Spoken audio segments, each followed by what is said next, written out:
click, buy, deliver. With remote purchasing from the 2-time Motorcycle News Dealer of the Year, Colchester Kawasaki. Proud sponsors of Chasing the Racing. 3, 2, 1, and welcome back to Chasing the Racing, episode 129. And we're delighted to be joined by 2 times World Superbike champion James Toseland. How's it going? That's all right. Not as good as you two. I made you 2 cups of coffee, and I'm new to this game, and I didn't have enough water for 3. So I was just about to say we're like travelling connoisseurs of coffee these days. And to be fair, that is a bitching cup of that. Right. I'm not going to lie to you. I am not going to sleep for 2 weeks now. I'm wired. I can see it in your eyes. I had to get a grinder for that. I don't know why I'm saying I got a grinder for that. Can we edit that out before we start? We're editing nothing. Special grinder just for you lads screwing down, because I've heard about you. We're all going to make money, James. Don't judge us. Well, first of all, thank you very much for having us. Thank you for the bitch and coffee. Pleasure. Absolutely cracking drive down for arsehole of lovely part of it. Where are we closest to here? My house. Your house. Touche, Tomcat, good answer. And then Sheffield, Doncaster, Leeds. We're right in the middle. We got Chesterfield down the road. We've got Worksop, like literally stones. That's the closest kind of town. Sheffield, Doncaster, you name it. Nottingham. Well, Donington's only half an hour, 40 minutes down the road, so that's where we are. Well, obviously it's about 2.5 hours for us coming down from Newcastle, so I had a little bit of time to stick a bit of Life is Beautiful and Renegade on. Crikey. We've been listening to a few of the classics on the way down. Well, you just see me organ and my grinder, so not what you haven't seen so far, is he? On the music front, I guess it's been real difficult over the last few years with the way things have been for that industry. It does. Are you doing any sort of playing at the moment? Not at the minute. I've got a few songs that I'm working on, and I will go in a studio again at some point. But there's 3 main things. One, Brexit. That pretty much knackered touring around Europe without any red tape and bureaucratic paperwork. Because outside the EU, we did a show in Switzerland about 3 or 4 years ago, maybe a bit more now. It's probably one of them where I'm like, it's 15 years ago. But you had to get a carnet done, which is a piece of paper that documents everything that you've got in your van. Jesus. And I mean everything, every nut and bolt. Basically, what that is, when you go over the border, you show the border. If the border force want to look in the van, check every single thing off, they can. And then when you drive back out of the country, they can check it back again to see what you've sold in their country to see if you owe any tax. Mm-hmm. That's what they're for, right?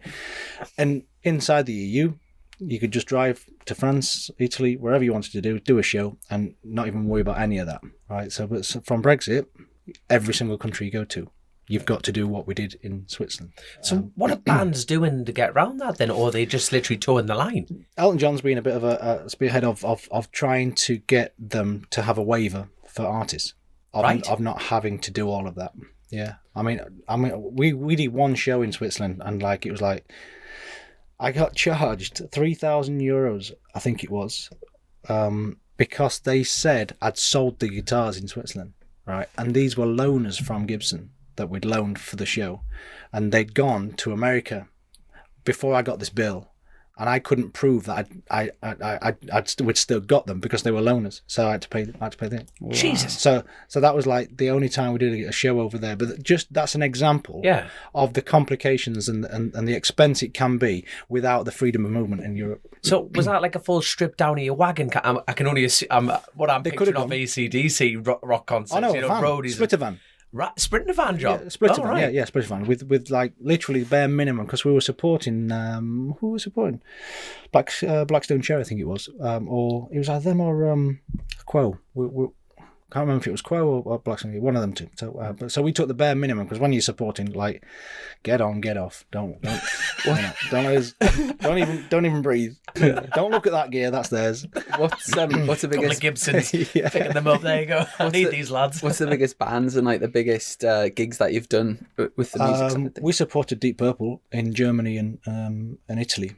And that was Jesus. That was in this amazing amphitheatre outside amphitheatre. I can't remember what it is in Germany, but Now, the Germans, by like sheer heritage, are nuts. Never mind a rock concert. Oh, they love it.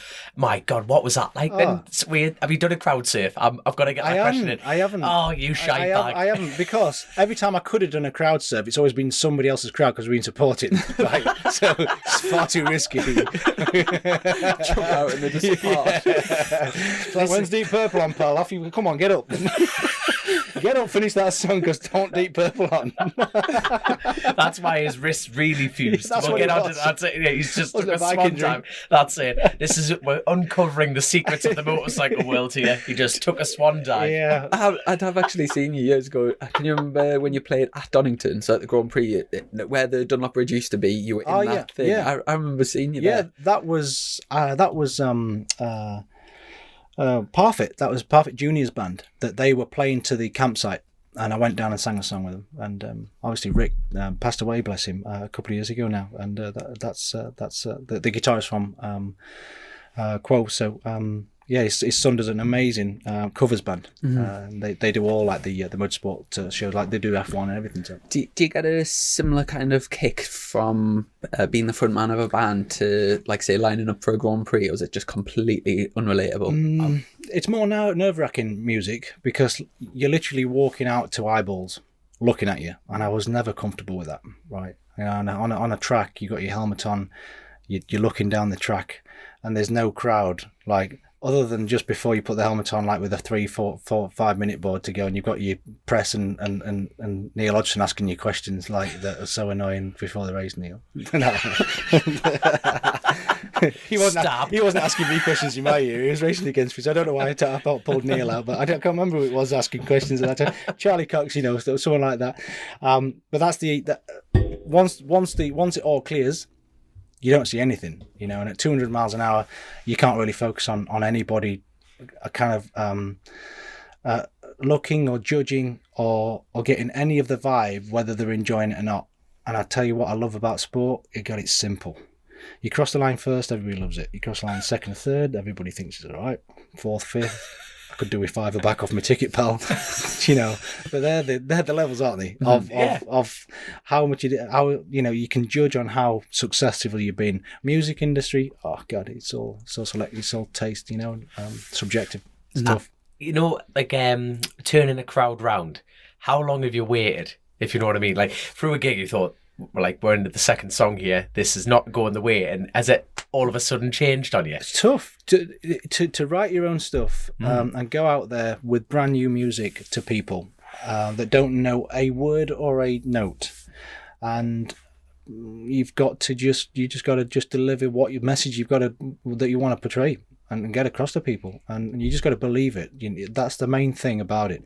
If you believe it and you believe the message and you believe in what you're doing, they'll come with you, you know. But if you try and push something that's like not yours, or they can tell that it's not you and it's not real, especially in the rock world. Oh God, I mean, I remember one article saying after the second album we did was top 40, right? After the second album, the motorcycling Grease Monkey does another album, Grease Monkey, which was borderline having some libel on it, you know what I mean? So I got quite a bit of pushback from the rock world in a few areas, because you know, I was coming from another world, and if you're a biker, you're a biker kind of thing. If you're a rocker, you're a rocker, and it's very, very difficult to flip between two different worlds and be accepted. You know? So it took some time. What drove you to just actually wait, like, going down that route? I mean, hard though, you know what I mean? What drove you to it in the first place? I had to retire from racing, which was really, really tough, and I had a lot of shit to shout about. And you can tell in the first album, I mean, you look on Crash Landing, that was the first song title I can remember that I wrote with Toby, because Toby Jepson was from the Little Angels, and I met him in Scarborough, and basically we had a sorry. How did you meet him in Scarborough? What were you doing in Scarborough? I was a vocal coach down in London, and he had a relative that was married or with one of his relatives. A weird connection. Yeah. And I said, "Oh, you know, what are you doing?" I said, "I've just retired from racing, so I'm going to go back into my music because that's all I know, you know." Because I learned the piano before I rode motorbikes, and my gran played the piano beautifully, and she taught me to play, and I got to grade 6, and that was all I wanted. I wanted to go to London College of Music, and that's all I wanted to do. That was it. And then at 8 years old, when I was just, you know, getting pretty decent on the piano, my mum went out to a pub and brought a bloody biker home. And it flipped on its head on what life kind of like panned off into. But it's so yeah. But so I know I was in the kitchen with Toby, and he had a chat about, okay, what you want to do, because to his mind I was a sportsman, and honestly, if it's not credible in the rock world, you can forget it. That ruthless. Massively, but I like it because of that, you know, because it is, the rock world is you know, you listen to the lyrics and you listen to the song's narrative. It's generally about hardship, you know, and issues. Yeah, it's not twerking and hip hop. No, it's not that you just had a fantastic weekend with a new girlfriend that you've just met. No, is it? You know, so and there's a lot of kind of background to why the rock and roll came about. You know, you can go back to the days back in America and the blues and all the rest of it, with slavery and all the rest of it. You can go all the way back, which, you know, it's if you look at the history of music and why it developed and why different types of music developed in different areas of the world because of the poverty and all the rest of it, it's fascinating, really fascinating. And when I retired from racing, I just I needed to get a lot from my chest of frustrations of life, you know. The whole first album, I think, for anybody writing is pretty autobiographical, you know, and that's why the second album's pretty tough, because they always say the second album's tough because, you know, who's got more than 12 stories to tell? Yeah, in their life.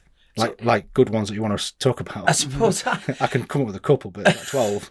Yeah, that's a hell of a lot. So it's interesting how you've gone from learning like the piano element of it to rock and roll. What was that? By the way, for people tuning in and the chase and the racing, this isn't Planet Rock. By the way, this is like, you know, that's so what got you into that? No, but I'm dead fascinated in there now. So how do you go from, it's almost, you know, the opposite end of the spectrum, isn't it? Like sort of classic piano, like a grand piano to rock and roll, you know, like all the like, I'm sorry, people getting I would love to be I can't even say my own name without changing tunes. So maybe being a rock star is out the window, but I wouldn't mind the lifestyle. yeah.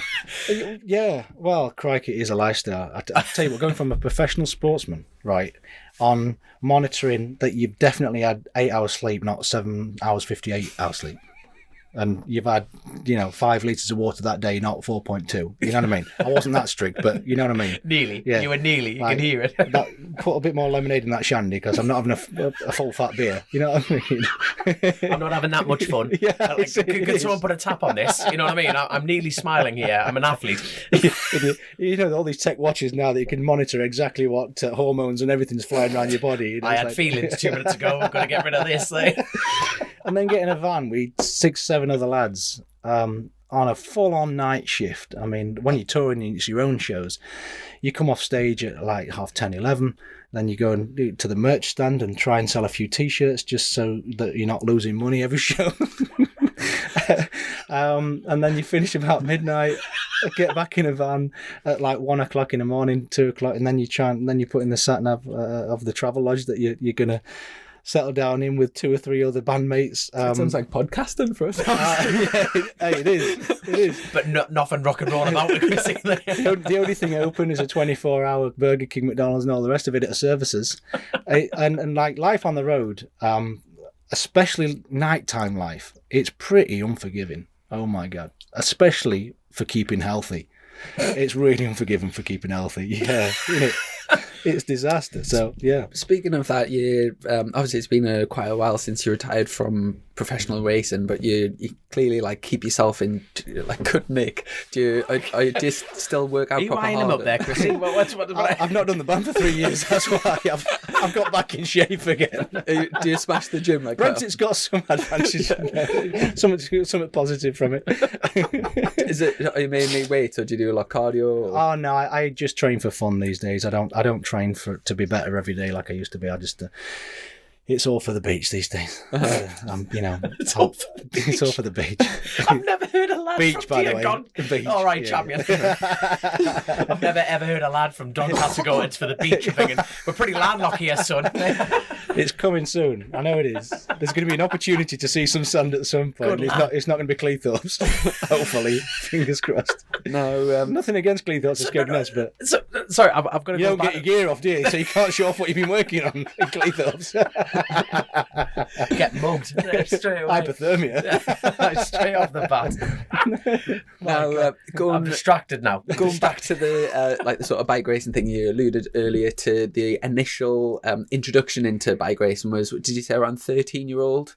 No, I got my second-hand trials bike TU80 when I was about 8, 9. And that was from your stepdad's influence. Yeah, yeah. He had a X Up 1000 Yam when he first came on the scene. Took me on the back of that, and I was like, oh my god, can you imagine like a 9-year-old from Kiverton Park, Sheffield, like having piano lessons, getting quite a lot of grief from the lads in Sheffield, walking around to my piano lessons every Monday with my little leather satchel and my spots and my braces. It wasn't a great time. Mm-hmm. It wasn't the easiest of times, should I say, for the bullying. You're putting a brick in your satchel. Come near me. I was winded and no pocket money for at least 2 days a week. I was similar. Mine when I was younger, I had to give the. Excuse Oh me? my god! What? Jesus Christ! I'm glad I didn't go to school where you were from. I'll edit that out. No, you're not. No, you're not. You don't you dare. I am. Don't you dare. You shite bag. So, oh my god. So That's thrown me off that one. So 8 or 9 years old, and all of a sudden this guy turns up with a motorbike and he plays a bit of rock and roll on the piano. And when he took me on the back of the bike, that was like a game changer. It was like, oh my god, we're like flying around these roads at God knows what speed. And I've been brought up in like a single mum, so everything's she's pretty strong, my mum, and like everything's pretty like strict. She had 2 lads, like 2 young lads. I mean, on her own. It's like, are you the younger out of the brother then? yeah, 18 Right. months younger. So 18 months difference. So it was like we must have been handful. Well, no, we were handful. And like we weren't really introduced to kind of boys stuff without the father figure. I realised that now that lads with dads did dad stuff, but lads that grow up without the dads around, until you're 9, 10-year-old, you kind of, you get, I don't. So what was your brother doing then? Because obviously, I don't have I've got 2 older sisters. Stay away from them. They are so no. So my like the older brother. What was your older brother doing between this? Because as a younger brother, you tend to look up to the older brother. So what was he doing? Piano as well? He hated piano. He wasn't prepared to be winded with no pocket money to just get good on the piano. He was. You were committed and competitive from day one, weren't you? I was prepared to take the flak for this. I love my gran that much. She wants me to play the piano. I'm going to do it for her. That's it. Right. Okay. But he wasn't prepared to take it. So he was football. He was really keen football. I played for Sheffield Wednesday kind of juniors, and he was a really talented footballer. He still plays like Sunday League now. But he wanted kids at 19. So I've got a 22-year-old nephew who's and a 19-year-old nephew and 11-year-old. So I've got 3 nephews, and that was his goal in life, was just to be a dad. So, and like I've talked to him about it. It was like, because all I wanted to do was like be the best at something. I've always been competitive. I've never been content with stuff, and it's a curse. Oh my god, it's a curse. It's worked out kind of thing. But I wish I had the content level of my brother. Like, he's so chill, like with his kids and his family, and he goes in the caravan and he loves it.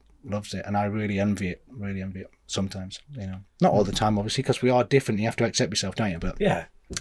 But sometimes when I just want to turn that off and just switch off and just chill out a bit, oh god, it's tough.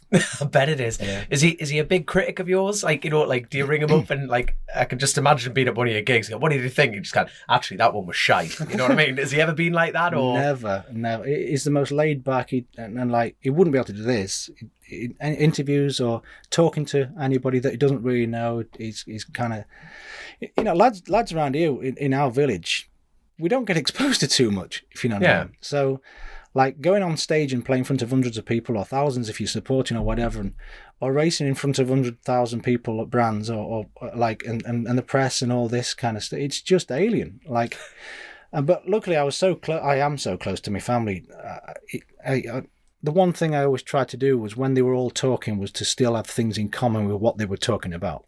Because when you leave the nest, especially from when you're a small village and you travel the world and you get exposed to experiences in life that are so far fetched to what the norm is of a normal village upbringing,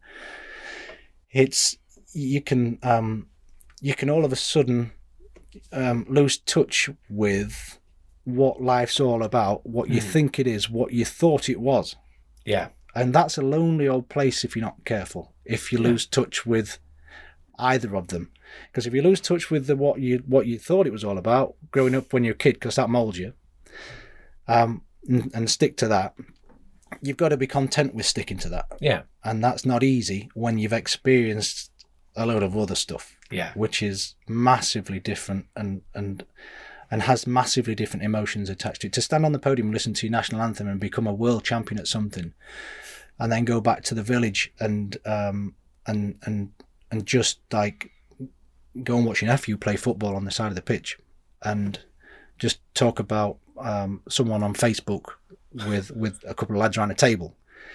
It's that yin and yang thing that it's been a journey. It's a real journey. Classic cases. We talked about this at the time as well, when Fury beat Klitschko, and he'd spent his whole life kind of getting to that point, and he came extremely close to actually taking his own life after it because of that sort of come down and like sort of achieving what you'd set out, and then kind of what would be normal to most people, like say having a Sunday dinner with the family and just normal things that it would be like up on the sort of higher end of enjoyment, compared to being, world champion things. It feels so, having such a massive high makes everything else feel so flat. It just doesn't scratch the itch. It just doesn't scratch the itch at all. And I tell you why it's difficult once you complete something is what you realise, because I know with Tyson Fury, I've heard some of his interviews, he's got some kind of syndrome like mine, like most professional sportsmen, that with that lack of contentment for anything. Yeah. You need something to occupy your brain to put into. So if you find something that you're good at, like Tyson has, and then climb the ladder, it's perfect. Because if you want to be a world champion at something, well, strap in, because it's a long old journey.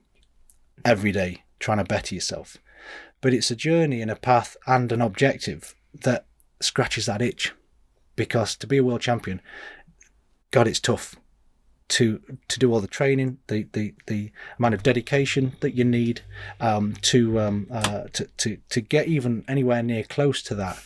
It's 24/7 occupation, whether you're actually in the ring or you're thinking about being better yourself in the ring. I'm just using boxing here as with Tyson, but when you complete the challenge, you're knackered. Because it's like you've realised that just trying to achieve the challenge has kept you sane. Completing the challenge ain't the be-all. It isn't the saviour that you thought it was going to be for you. That's a great way of putting it, the saviour kind of thing. You're looking for that end goal, aren't you, all the time? Yeah, like that's going to turn it all off and calm you down, right? But you don't realise it's not something that an achievement that can sort out. Wow, I've never even thought of it. Do you know, it's not a sporting analogy at all, but it almost fits perfectly. My favourite TV series of all time is Only Fools and Horses, and the whole way through, the goal is to become a millionaire, and the sort of wheeling and dealing. I'm saying this, everyone will be listening, knowing what Only Fools and Horses is about, but sort of setting the scene, wheeling and dealing in the market, sort of being skint all the time, and then eventually when they do become millionaires, there's like that. It's exactly what you're saying, and it's almost like, well, they've had this goal the whole time, and when they got there, they actually realised that the enjoyment was getting there. That was, and exactly that. And it's obviously we can only speak from imagine what it's like, but sort of hearing it from somebody that's been there and done it. It's fascinating. It is, because when I took the first title in 2004 and I crossed the line and I went to bed in the hotel room, The next 2 weeks were confusing. Just because you think that achieving that goal that you've worked all your life for, from myself, from 9 years old to 23 years old, you think that's a lifetime. But when you get to 41, you know it's not. But when you get to 23 years old and you've started on that treadmill from being 9, that's a long time to want to achieve something and think that it will be it, whatever that is, whatever that contentment that you think it's going to bring, and the satisfaction, it doesn't. And then you go, Christ, okay, so that didn't work. And then why it is so difficult to then win another one is because it's not worked. It's like, well, how am I going to get the motivation to do that again if it hasn't worked? If being a world champion isn't enough to sort the issues out that people have, like Tyson Fury and all the rest of it that have talked mental health about, if it's not enough, that's why being a multiple world champion is tough, because you've got to then just enjoy having it in your life, having the day-to-day objective and opportunity in your life that it realizes keeps you on some sanity, some level of sanity in life. Yeah, having it in your life.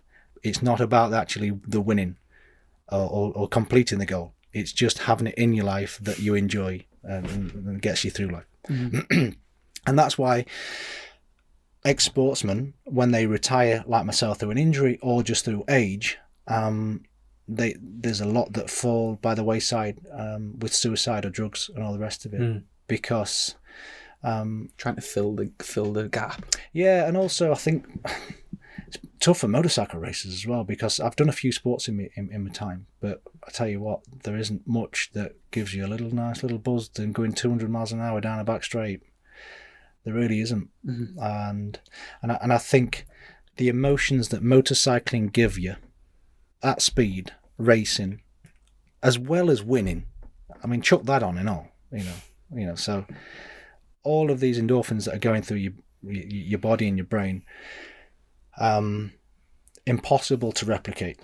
Impossible. For our listeners who'll be thinking, "Oh, we haven't tried that." What have you tried? Give us a quick list. Have you literally tried car racing, skydiving? I'm trying to think of like shark bait. I'm trying to think of Matt. There's literally nothing that comes near motorcycling. No. Wow. No.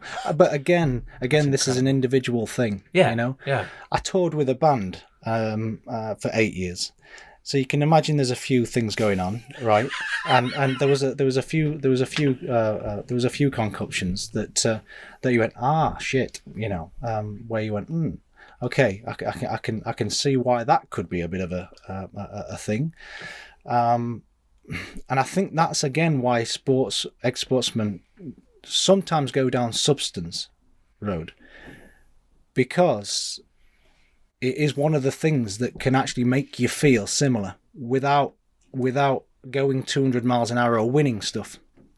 Yeah. So it could be very, very addictive, like because a quick fix. It fixes that thing.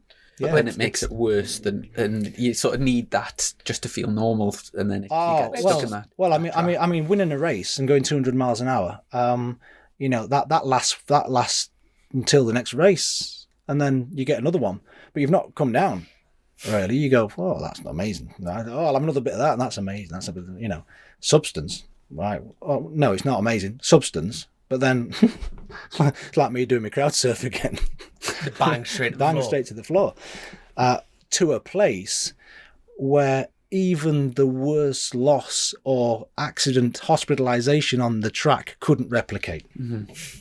Jesus, mad old world, isn't it? So the peaks and the troughs to life, from growing up as a kid to what you get exposed to, with what you're fortunate enough to achieve, with what everybody wants you to achieve, depending on your own mental state, on who you are, depends how you cope with that, and how you cope with it before, how you cope with it during, and how you cope with it afterwards, with the issues that you got going on. Do you know, you mentioned earlier about like you wish you'd you could have had more of your brother's like sort of attitudes to life and be more content with not being that obsessive. Yeah. Obviously, that's something that you couldn't like, say if someone had said that to you earlier in your life, like, oh, you need to be more like your brother, you can't choose it. It's the way you are. Yeah. Is anything, if you could speak to your 15-year-old self again, is anything like you wish you'd put in place in your life, or what would you tell yourself before you started that? Oh, okay. Again, it's an individual thing. I mean, on a personal side, at 15 years old, you know, the guy that started me in racing and just committed suicide, and then all of a sudden I got no one to take me racing, and then I had to find someone to take me racing, so I had a whole career that was fueled with quite a lot of bereavement and pain, frustration. At 15 years old, you're not really exposed to that. You know, you lose your grandma maybe at that age, but to kind of like realize that suicide all of a sudden is an option in life is really confusing. To that. So you discovered it. Sorry, like from every time we started this podcast, I obviously know who you are, but I don't know your past, and that's why I get excited about doing these pods. So at 15, you know what's happened between 8-year-old, you with a brick in your satchel beating up bullies and then hopping on a motorcycle. What the hell's happened? They were beating on me. They are.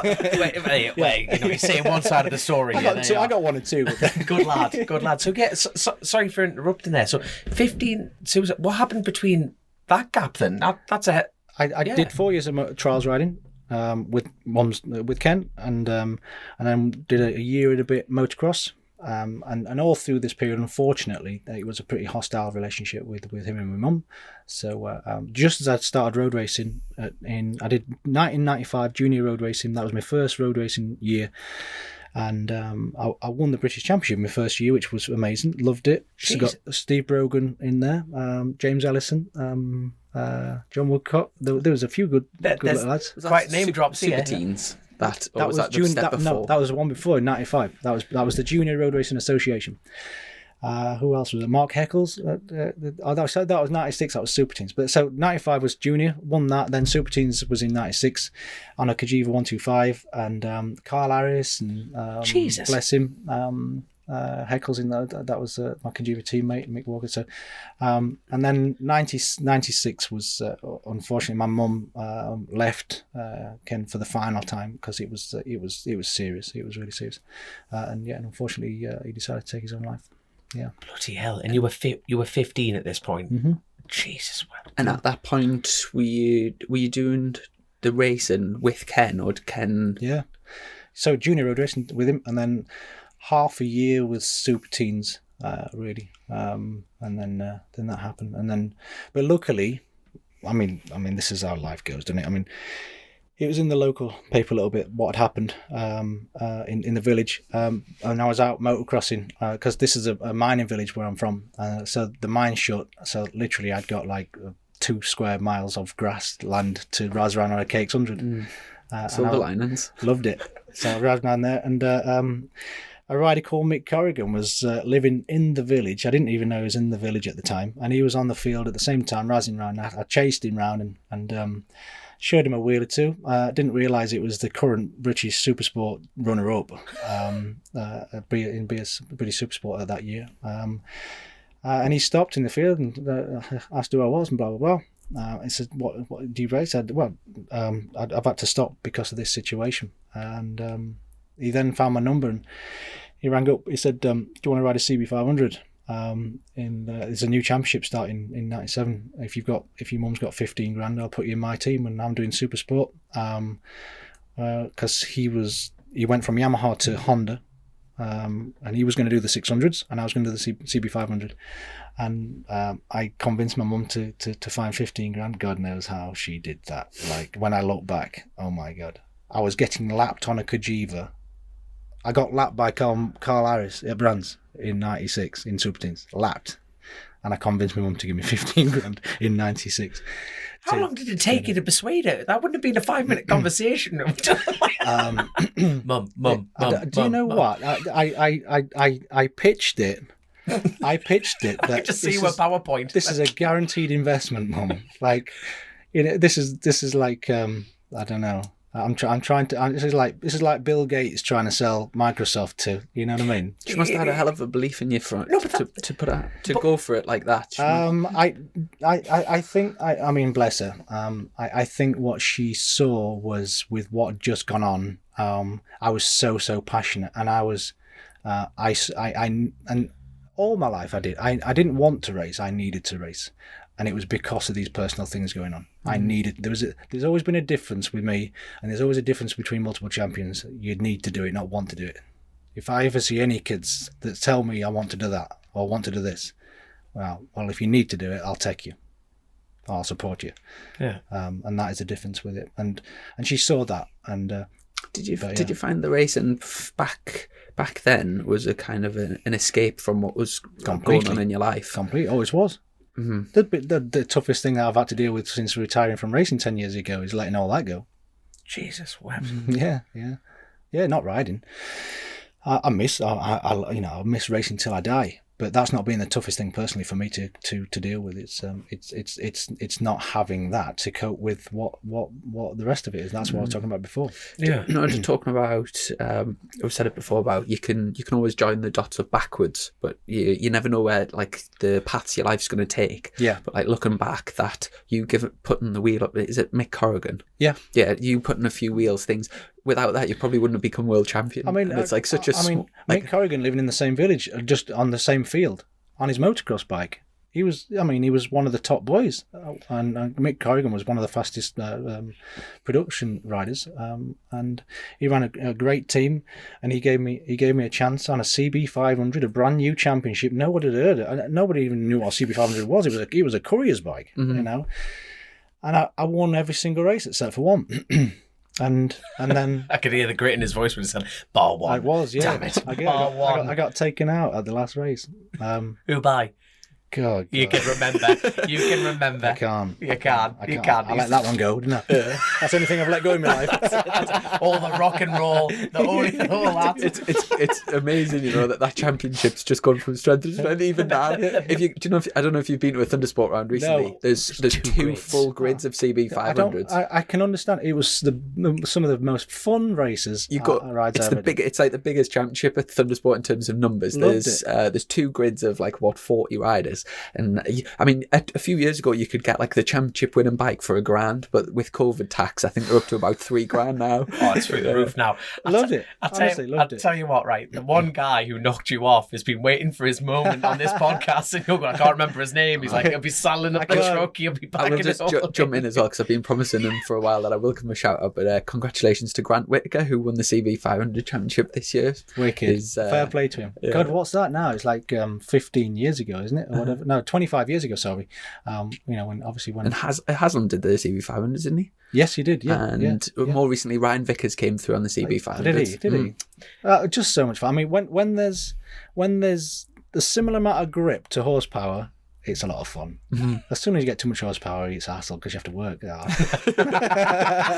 not riding anymore. Oh, yeah. You have to work on it. Here's going back to 15-year-old you, before you got in the field in the motocross and you just saw someone and went, I'm going to go for a ride. What was your mindset at that point? Can you remember? Thinking, I'm just going to ride my bike. I'm going to go and get a job. What were you thinking at I just got a motocross bike. That's all. We had to sell the Kajiva. Yeah. It was literally, I came home from school each night, and it was a bleak time. I can't really remember which home life from that period. It was pretty dark with everything going on. Yeah. So I literally just got home from school, and I could push my bike to the field, and that was it. Just razz round on the fields. Even at night time, I used to razz around, and I was angry. I was an angry kid, but the bike was just however angry I was, it sorted me out. And how many things can you do to vent that level of frustration and whatever it is going on? Especially you got teenager things going on as well, as well as all that. So, and then people don't have that now. We're like, from the northeast, we've had another track shut down. You know, people can't go ride the bikes and stuff like that. That freedom's going and going and going and going, especially in the motocross world, in my opinion. Yeah. More places to ride are getting eliminated. And you think, well, there you go. Well, the pit top where I used to go, now it's all been kind of excavated nicely and landscaped nicely. So, I mean, you're only just allowed to take a dog on there now. Yes. Never mind razz around on a KX100. So, the places of opportunity to do what we used to do as kids, and it was even phasing out then that it's never been like razzing around on fields and stuff, has it, with the locals? No. With the noise, especially with the old two-strokes and stuff, razzing around. So it's it was a bit difficult then, but it was a complete off chance to meet Mick Corrigan. Unbelievable. From winning the CB500s, was it up to 600s in this country? Yeah, because Mick Corrigan was supposed to be my teammate as such. He was in 600s, I was in 500s, but he went out on the fields and broke his collarbone just before the season started, or just as it started.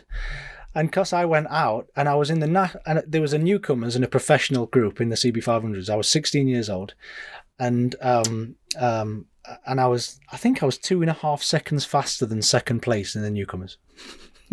At Brands, first race, never ridden the bike before. And we went out and down in the van with Bob, Mick's brother, because Mick didn't have any idea about what was going to happen, right? He didn't even come down in the van with us. He was at home sorting his 600 because with a collarbone, right?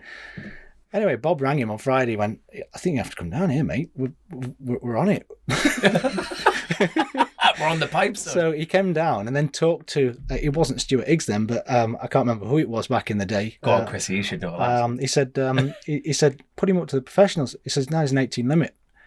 And one of the proudest things that I did in 1997... I lied. ...was change the rules from 18 to 16 for 600s. And they changed the rule for us. And I had to run a number 0 on the bike. I couldn't score any points.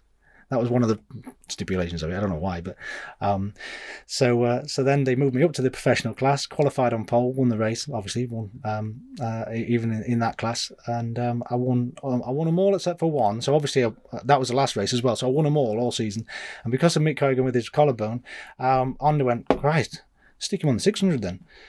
And so they stuck me on the 600. I tested at Cadwell once, and then I was at Brands for the first race in the rain. Finished 8th, just beat Moody in my first ever race on a 600. And that was a thing. So obviously Jim Moody was a bit of a legend. When you're 16? Jesus, what? Wow. Yeah. At what point did racing pressure sink in for you as a rider? No. You shove a load of pressure on. You shove it all on. And like the need and desire for it. It was like, you're not getting anywhere near close to whatever I'm putting on this shit. Mm-hmm. So you want to ask a couple of questions, or sponsors expecting a few results, and no problem, because in here it's twice that. So yeah.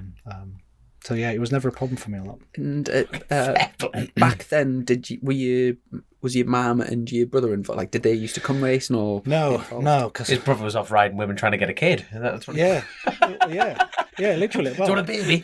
Well, a couple of years after that was it. Straight off shacked up. Yeah. I remember I was 17, right? And my sister-in-law, they're still together. Sister-in-law, she's 3 months younger than me, so she was 17.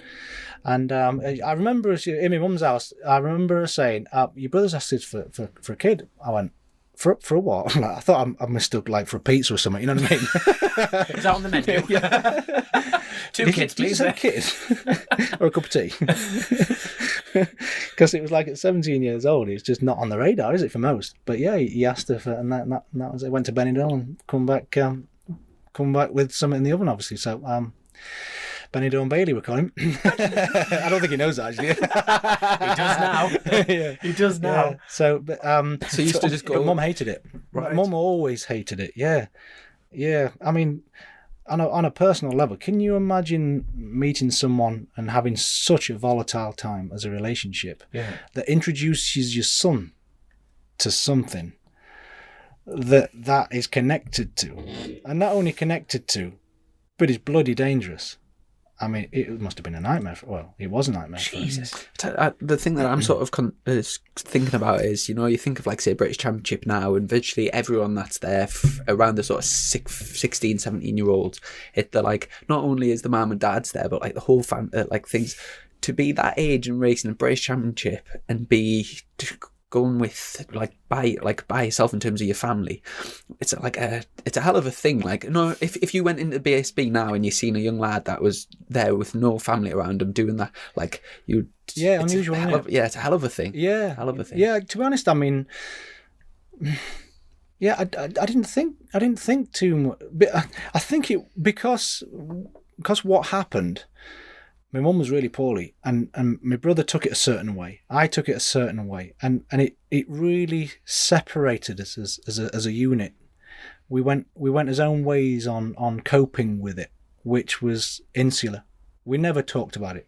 I mean, I talk about it openly now just because I feel that mental health and all the rest of it is so out there now that I think it can only help people if there's someone kind of listening to this with any similarities. It can only help, even if just talking about it, even if it doesn't help, just like listening to someone else with their story, because everybody's got a story, and it's yeah, and I think because of the nature of my personal family, it racing signified that part of my life, which for me created a life, but it also took a life, and it took away a lot of happiness for my mum. So it you know what I mean. So I remember crossing the line in Magny-Cours and in 2004 and winning the championship for the first time. I was only 23, and I remember my mum was there, and she just broke down and like gave us the biggest hug, and that was a really, really nice moment, because I felt like I'd achieved something that was somewhere near justifying doing it all. I thought you were going to say the 15 grand. And the 15 grand. Absolutely. Have you paid that back yet, by the way? I did. I bought her a caravan. Good man. She wouldn't accept the money, but she wanted a caravan, so I bought her a caravan. Wow. She wouldn't accept it, so I'm not taking it back, So I said, She still got the caravan? No, she's upgraded. But that was the 15 grand. I bought her the caravan, yeah. So. But like you say, that wow, that was a powerful moment. Yeah, that really was a powerful moment. I felt more comfortable. I felt more comfortable racing. I didn't feel as selfish for racing, because I always knew Mum hated it. And when she came to the tracks, and she never used to watch, she couldn't watch. She used to walk around the track. I remember at Monza, I was racing at Monza when I was in Castrol Honda or the Ducati days, and I crashed right at the far side of the track. And Monza's in a park with just all wooded area. And I crashed right at the end, like Lismo won. And I got over the barrier, and I was waiting for the thing. My mum was walking through the woods. I was like, "What are you doing here?" She says, "What are you doing here? What are you doing here?" That was ran out of fuel, Mum. And that was the first time I realised what she did during sessions. She just went on walkabout. And, My God! It was. I mean, it's a horrendous thing as a parent, as any parent. Whether you're watching, like now Mackenzie watching his son like win the British Superbikes or finishing 15th. It is a dangerous old game, and if you're not a parent that understands it and understands why some human beings do things in life that other people can't, get their head around, right? And if you're one of them people, you can't understand why somebody wants to go 220 miles an hour and try and win a bit of plastic at the end of it as a trophy. It just doesn't make sense to some people. It's because you don't, when you're actually lining up on the grid, you obviously you're that sort of focused on what you do, and you don't really think about how your mom's feeling and stuff. But I've seen a few things when I've been spectating now, even that motocross race you were racing in the northeast, and as the kids were waiting to go, I seen a mum who couldn't watch the start, and she was turning around and she was like shaking and just doing the cross on her thing, and I just thought, wow, like they're willing to go through that. Yeah. Because they know the son or the daughter wants to do it and wants enjoys to do it. But to Every actually weekend. see what parents go through. I once got someone to video my mum, and it was a Cadwell when I was about 16 or 17, and my mum just paces up and down. She holds her hands like that and just she watches us go past and cheers us on, and then she just paces up and down, paces up. She's a nervous wreck all the way through racing, and I do say you do sort of feel a bit. One side of you feels a bit guilty for putting them through that, but the other side is it's what sort of what your life's all about. And I think as a parent, if you can see your son or daughter doing something they're so passionate about that gives them so much enjoyment in life, even letting them ride around on a motorcycle, that you would, because because it's like what else would they do? Sometimes as well. But I think any parent will want their son or daughter to enjoy life. But crikey, I could find it a little bit less stressful than introducing your kids to motorcycle racing. Speaking of mothers finding it difficult, so Dom's mum has Dom racing and a husband racing at the TT sometimes when they're both out. We only do the roads. They've set off together at the TT, so I can't even imagine what as your mum's like. I'll tell you what, the biggest difference between I notice with road racing and short track racing, your engineers are at the side of you on a short track, and just as the 1 minute board goes up and they're picking everything up and walking off, they grab your hand and they go, "Go on, son, get stuck in there today. Go on, give it to him. Go Bayliss, giving him. Yeah. Right, don't be showing him any half doors and that all that kind of chat before they go." I went to the TT and I was on the grid with McGuinness, because I was a teammate to McGuinness in 2000, and he was riding, and his engineer was there. 1 minute board came up, right, and I nearly got to McGuinness first. Luckily I didn't, right, because his engineer went up to him and he went, "You bring it home today, right? Bring it home." And it weren't bring the trophy home, it was make sure you bring yourself home. And I was like, oh. Then I had to change all my little pep talk right there and then, because I was just going to McGuinness going, "Don't be a soft shite." Flat out down Braille. If I hear any rolling off, you're getting beers in tonight. You know what I mean? And so I had to go in, have a good one, mate. Yeah. That's all. I couldn't think of anything else. Have a good one, pal. James, if I ever see you roll up at the grid and you don't give me a pep talk like a proper one, going, "Don't be a soft shot," I'm like, "No problem, James. Let's have it, son." I'll be disappointed in you. In terms of motorbike racing, that is one of the most intense things I've ever seen. Is when you're lining up at ready to go off one every TT 10 seconds. It's different. And that sort of it's different. There's something in the air that's different, and you have to go and stand at the side of the track and look at the engineers with their riders and what they do and say to each other before the race on the TT lineup compared to Silverstone grid at MotoGP or whatever. It's a different pep talk, that's for sure. And you need that, because Christ, those boys are brave around there. It's a different game. Yeah. So it means fuck all when you go down Bray Hill with your dad, mate. I tell you what, me and my dad, we're not friends. He's something more than that. He's my father. No. I'm glad you went on with that. No. Honestly, the thing is, I remember asking me, "Dad, my God, it must have been less than 5 months. Dad, are we friends?" He went, "No, we're not friends." You slipstream me down Bray Hill. Yeah. I tell you what, honestly, that is the closest I've got to being proper mates with my dad. My dad was on a 750, like his mate Andy Brown bought him the bike, and I turned up on a slabby 750 classic TT. And anyway, we're pulling up, and my number was higher up because I did the TT prior to that. Sure, man. What is it? And so we'll go Rich Energy. Get one down here. We'll be first to the moon here. This is my maiden rich drink. There you are. I've seen them on. We've got a BSB team. Cheers. Cheers, Rich. I'm waiting for this. Here we go. Ooh, we have an ooh. That'll be on the can next time. James Toseland says ooh. That's not too bad, actually. There you go. Not too bad. So what you're saying about? Sorry, it's a familiar taste, but I'll not say the comparison because that'll just ruin the whole thing for you. Sorry, I sneezed there.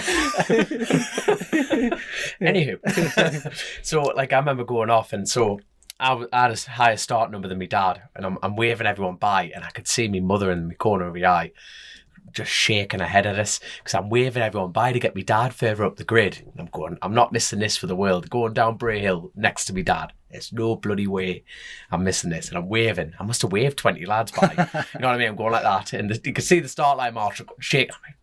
Go get away from us. So anyway, my dad pulls up the smile. I could, when you proper smile in the lid, you could just see the cheekbones almost blocking out your eyes. He knows what's happening. So anyway, pull up next to each other. Well, I absolutely balls up the start. My dad flies off down Bray Hill. Right, I mean, I've never seen a man go on a quarter bridge like it. Both wheels off the ground, back to sideways, and we went all the way around the mountain. Like not even the mountain. So we came up through Kurt Michael.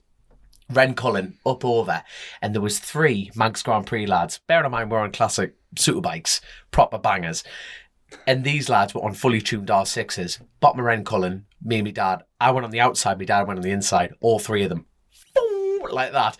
And I remember coming in, we did 2 laps, came in, big smile. My mum went, well, like, yeah, nothing happened, mother. Nothing happened. And you just think, like, when you're talking about that ecstasy in that, that moment, at that point, I'm not thinking, oh God, what happens if something happens to me dad? Yeah. I'm riding around going, this is the best thing. Yeah. If the lights get turned off now, I'll be happy. This is the best moment of my life. You know what I mean? This is perfect. And people have different passions in life, don't they? And some people can get those kind of feelings. Walking a dog, for example. On the beach that they've always want to walk on or something like that. But some people's level of trying to find that euphoric kind of feeling, it's but motorcycle racing gives you in abundance, like and the faster bikes that you ride and the faster tracks that you go, if you want a bit more, you've got it, haven't you? Mm-hmm. Maybe not on the CB500. Have you ever done any parade laps or anything at the TT? Have you been around? I lived there for 8 years, so right. Yeah. You did it. So spend a lot of time. I spent a lot of time. I lived in Ramsey for 5 years, so the mountain section was pretty quick. Yeah, at the end of it, both ways. I bet. Yeah, I could go just as fast to Ramsey from Douglas than it was Ramsey to Douglas. Jesus, on bikes or cars or both? No, just cars. Yeah. Oh God, what's like the most high performance car you've done a lap in? Oh God, oh my God! You've seen the Volvo in the garage, lads. I know. I could see the disappointment on your face when that garage door rolled up. So I am the most unflash guy with cars going, like. I want to embarrass myself. I had an S2000 Honda for the TT when I was riding for Honda, and that was the thing that we got for the weekend. But it was a shared kind of. Did you enjoy living over there, by the way? Yeah, I loved it. The to be a biker on the Isle of Man, I mean, it was lovely because it was. I moved there in 2005, so it was like all through the good times of doing really well and everything going really well. So, I used to walk in the cafes, hey James, blah blah blah blah blah, and it was just lovely because everybody kind of knew your face a bit because it was so popular on the island, and it was the whole island was just like everybody was neighbours. Such lovely people. It was a long old winter on the Isle of Man, I must admit. I wish the island was somewhere else geographically on the planet because just left in Liverpool. Just left in Liverpool and right at Belfast was a bit breezy, wasn't it? So and a culture clash with accents. There you go. So go on, I've got to ask it then. You're about to ask it. Was that even scratching that itch going around there racing there on a motorcycle? Was that ever on the cards for you going around the TT? No, not as an opportunity to do it properly. I was just out of the era, where you had to do it really as a part of your little campaign to getting a name for yourself. I mean, it was only kind of early 90s where Foggy and your Hislops and all that were still doing it because it was the thing to do. And the late 90s was definitely, I mean, obviously going from it being on the actual circuit of the Grand Prix back in the 60s and stuff, and then I think Barry Sheen complained about it, didn't he, and got it off the calendar in the 70s. So I'm not putting all the blame on Barry, but I think the Grand Prix riders knew that going from Silverstone to the Isle of Man TT, it was like, hang on a minute, there's a bit of a difference here, massive difference. So and then obviously late 90s, you didn't have to do it as part of your campaign to go. And I rode a CB500, and then I went on mixed 600.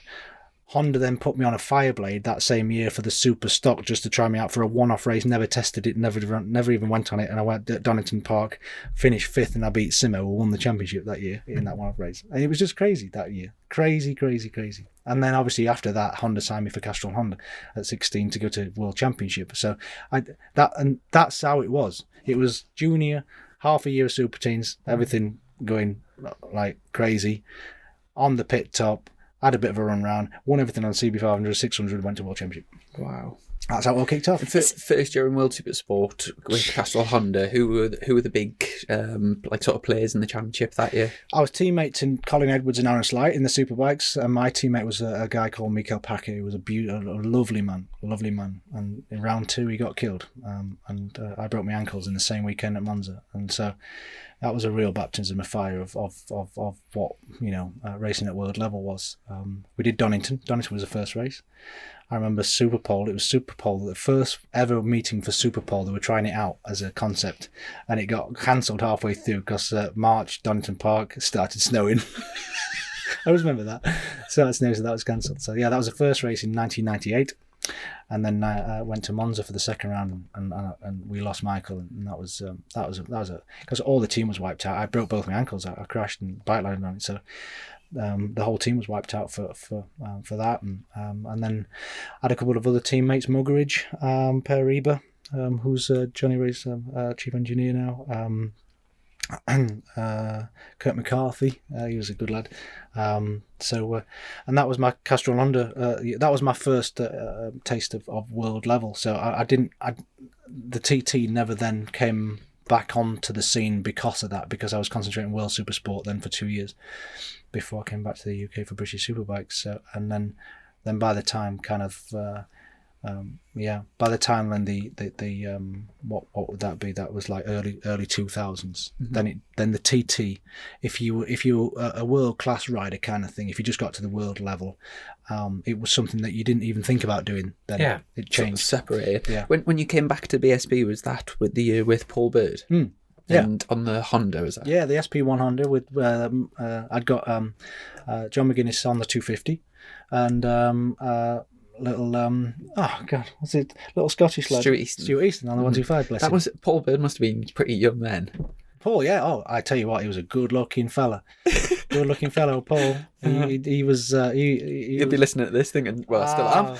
Yeah, I'll give James a call after this one. We've all aged.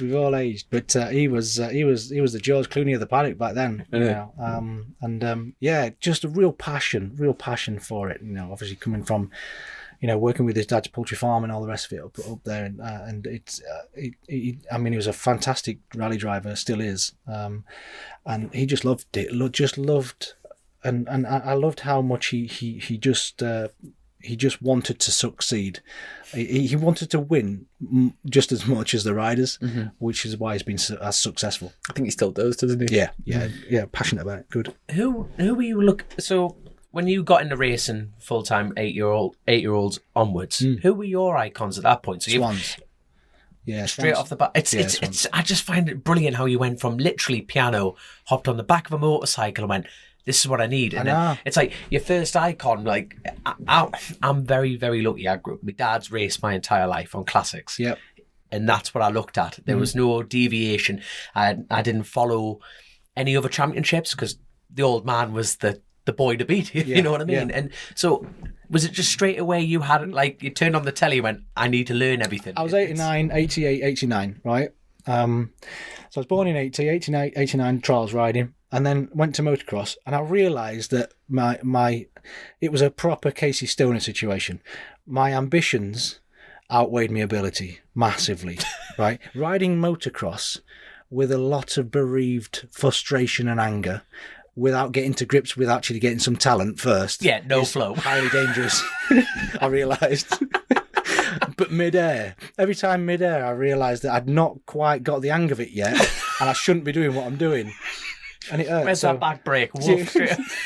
that's why I got put off motocross. I thought, right, I need to stay on the floor, and when I'm on the floor, I'm fast. I love that we've got a world champion here going. I learned to be on the floor quickly. Yeah. So if I can stay on the ground, ride a motorbike on the ground, and not jump, because it was the jumps that really caught me out. If you're not practiced jumping and all you were doing is hitting everything flat out just because you were angry, it didn't work out too well. So that was 1991.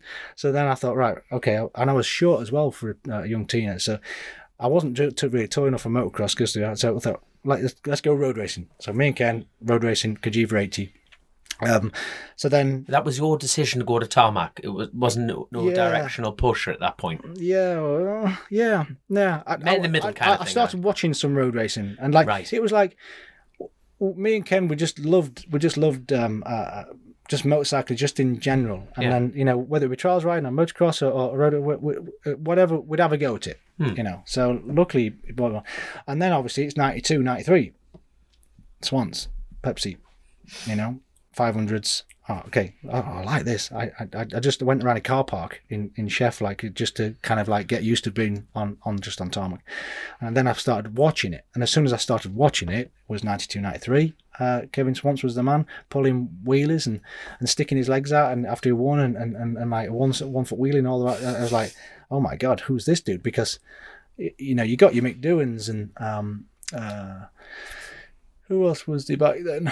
You got the Rainers and the Roberts had all kind of gone by then. So proper bloke, smoking tabs, drinking beer, slapping each other in the podiums, amazing. And press toast, get away from us. And it was proper. What was Gardner and that? He was. What was the first time that you met Swans? Oh, I'll tell you, I will. When you went down Braille with your dad. Aye. This is same level, kind of level of excitement. What, you wanted to beat Swans? Get on the bike, son. Here we go. I'm in Laguna Seca, 1998, very first year going to World Championship level, very first year of leaving Sheffield to go anywhere other than Benidorm for a holiday, right? Where they make the babies, apparently. Yeah, good for babies. I'm in Laguna Seca, and I'm 17 years old, and do the race, and loved it. Just love Laguna Seca. And then I blagged my way in with the engineers, being in America, still 21 to drink, right? So I'm 3 or 4 years off still. So I'm in the middle of all the team trying to get into this bar, Blue Fin Bar, I think it was called, on the front. Anyway, I'm upstairs on the escalators, at the bar, and I'm amongst everybody to try and just hide all night with my little Jack Daniels and Coke. And anyway, night goes on. I get a tap on the shoulder, like a tap, and it's like a security guard tap. Oh God! And shit. So I didn't want to look round, but anyway, I looked round. Who's there? It's Kevin Swans. Taps me on the shoulder, and I don't know whether he's going to give me a bollocking because I'm too young. I'm thinking that's far too cool for that. You know what I mean? You're hoping he's too cool for that. And he just said, "Hey man, I saw you race this. So this is your first time Laguna?" I said, "Yeah, first time it's been." I said, "I was watching you at the corkscrew." He said, "You're doing really well." I said, "To come here and do the corkscrew like that," I said, "Really, really impressive. I'll look forward to seeing your progress." And walked off. Can you imagine? I bet your knees were just like... that was his chat. And he came... I don't know where he was in the bar at the time where he thought, that's that young lad. I was 17 years old, just started. So nobody knew anything. And he just came and tapped me on the shoulder to say that. And then, obviously, I got his poster on my wall, right? And then he tapped me on the shoulder to do that. I was like, oh my God! You when you're that age, you don't realise just what people do because they're just nice people, and you're not accustomed to all the levels at that point, are you? Yeah. And then even at this point now, telling that story at 41 years old, and I was 17, it still gives me warmth that a man of his stature, a legend like that, would take his little bit of time out just to say, "Oh, you did well there, mate. Good luck." How cool is that? That is outstanding. Yeah, amazing. I bet you just went, I'll get the next round in, lads, straight to the bar. Like, excuse me and my friends want a drink. To be honest, I can't remember the next few hours after that. I was just buzzing. Yeah. So going back to back to BSB after a few years in World Super Sport, because the last time you were at in the British tracks would have been the first year on the 600. So in reality, you didn't have a great deal of experience at like Cardwell, Norton and stuff. How did you, going back to superbikes, how did that go? Well, I did 98 and 99 in Super Sport, in World Super Sport, and it wasn't an overly successful campaign. I missed half the first year with 2 broken ankles, trying to come back, and then the next year, the Honda on the Michelin tyres wasn't the package to be on at all. It was the Ducati 749 and the Suzuki's back then, and the Yams a bit. So it was a really tough 2 years, but I learnt the tracks, I learnt the paddock a bit, and I learnt who was in the paddock and that. And so it was not wasted, but I thought it was very difficult to then get back. So I had to come back. I was at the NEC show in 1999, and Roger Harvey and Neil Tuxworth, he said, what are you doing next year? I said, I don't know. So what do you mean you don't know? I said, I've got nothing signed. So I've got no manager. I've got no. I'm at the NEC show with no plan, but I'm just there. I didn't even realise I'd got no job almost. Like I knew I wasn't riding for them next year, but I was at the motorcycle show thing. I just didn't know that you had to like sort something else out. I didn't realise I wasn't going to be riding again if someone hadn't have asked that question. Mm-hmm. So he said, "What? You got nothing?" I said, "No." I said, "Have you not got anybody looking after you?" I said, "No. Castrol don't want me anymore, so I ain't got anything going on." I said, and then. He pulled Paul Bird up. Like, this is how it went at the NEC show, and said, you running a superbike? Says, yeah. Do you want to do British Super Sport with so and so? I went, well, I've already done Super Sport, to be honest, and I've done that. I said, I'm 19 years old, so to go on a superbike was unusual at 19 back then. I said, have we got superbike? I said, well, Bird is running a new SP, the new twin SP1's going to come out. Do you want to do that? Yeah, I'll do that. Just like that. Like that. That's how the conversation went. And we didn't get the bike a week before the championship started. So I had to test all that winter on Birdie. He had a 500 twin thing. You remember the 500 twins 2-strokes that used to compete in the 500 days? He had one of them. Like Jubinau rode one, and I think Leon Aslam rode one as well when he was young. Like he was like 19 or 20. Yeah, exactly. Yeah. So I did all my winter testing at Mallory Park, freezing cold on one of them, and then 1 week before the race came, I got the SP1, and then oh god, it was so slow. My god, Neil Hodgson passed me on the GSC Ducati at Snetterton, and I'm not kidding you. He blew me onto the grass. That's how much faster he was. And we always laughed at, because I was his teammate after that. Mm-hmm. We laughed. He says, "Oh my god, I remember how slow that Honda was." Says, "Yeah." But so I was trying to catch up a bit of time, and I crashed at Cadwell Park in August and smashed my femur into 3 places, and my leg was wrapped around my head on the floor. I landed, and my leg was under my head. Jesus! And it took 45 minutes for the air ambulance to come. Took the hospital, and I had a spiral fracture down my femur, a 19-inch rod down it, and all the rest of it. And so I needed half a year of that year. So. But because I'd done pretty well on a slow bike at the beginning, GSC won the championship with Neil Hodgson with a big battle with Chris Walker in 2000. And Colin Wright, he took note because I beat Niall Mackenzie at Alton Park to 5th on this SP1. And because I beat Niall on the fast Ducati, I think Niall was in trouble, but he noticed I'd done pretty well. So he rang. He then got Roger Burnett, who was my manager then from that point on, because he rang Roger, because Roger Burnett managed Neil Hodgson, right? And the team were going from British Superbike to World Superbike in 2000 after they won with Neil. And Neil was not cheap because he was British Superbike champion. He was moving up. They needed a cheap teammate for him. And luckily for me, him and Chris Walker couldn't stand each other, because it was going to be him and Chris at one point, but they had a massive fallout because, well, It depends whose fan you are, who's took each other out. Alton Park, yeah. So it was a big court case job. So they wanted someone young and cheap, and Roger Burnett came up to me and said, "Look, Colin Wright's been in touch with me, wants to talk to you. Would you interested?" So at Donington Park, the last race in 2000, they just win the championship. I'm on crutches still from this crash with Birdie. Wow. Right. Colin wants to see you. Oh, right. Oh, shit. So I dumped me crutches in Birdie's hospitality. I thought, I can't go into fucking office with crutches. That's not much of a selling point, is it? You know what I mean? I'll be good. Put me back out Trust there, me, coach. pal. I'll be on it in a minute. I'm good, coach. Coming in, wheeling in a wheelchair. Don't worry, mate. Your money's safe with me, pal. Just put an extra 0 on that contract. Yeah, we'll talk. And so I was trying to walk as straight as I could, but it was. I tell you what, it was bad. So I hobbled into yourself. Yeah, literally. I walked into the truck, and it was a seating situation like this with a table in minimum.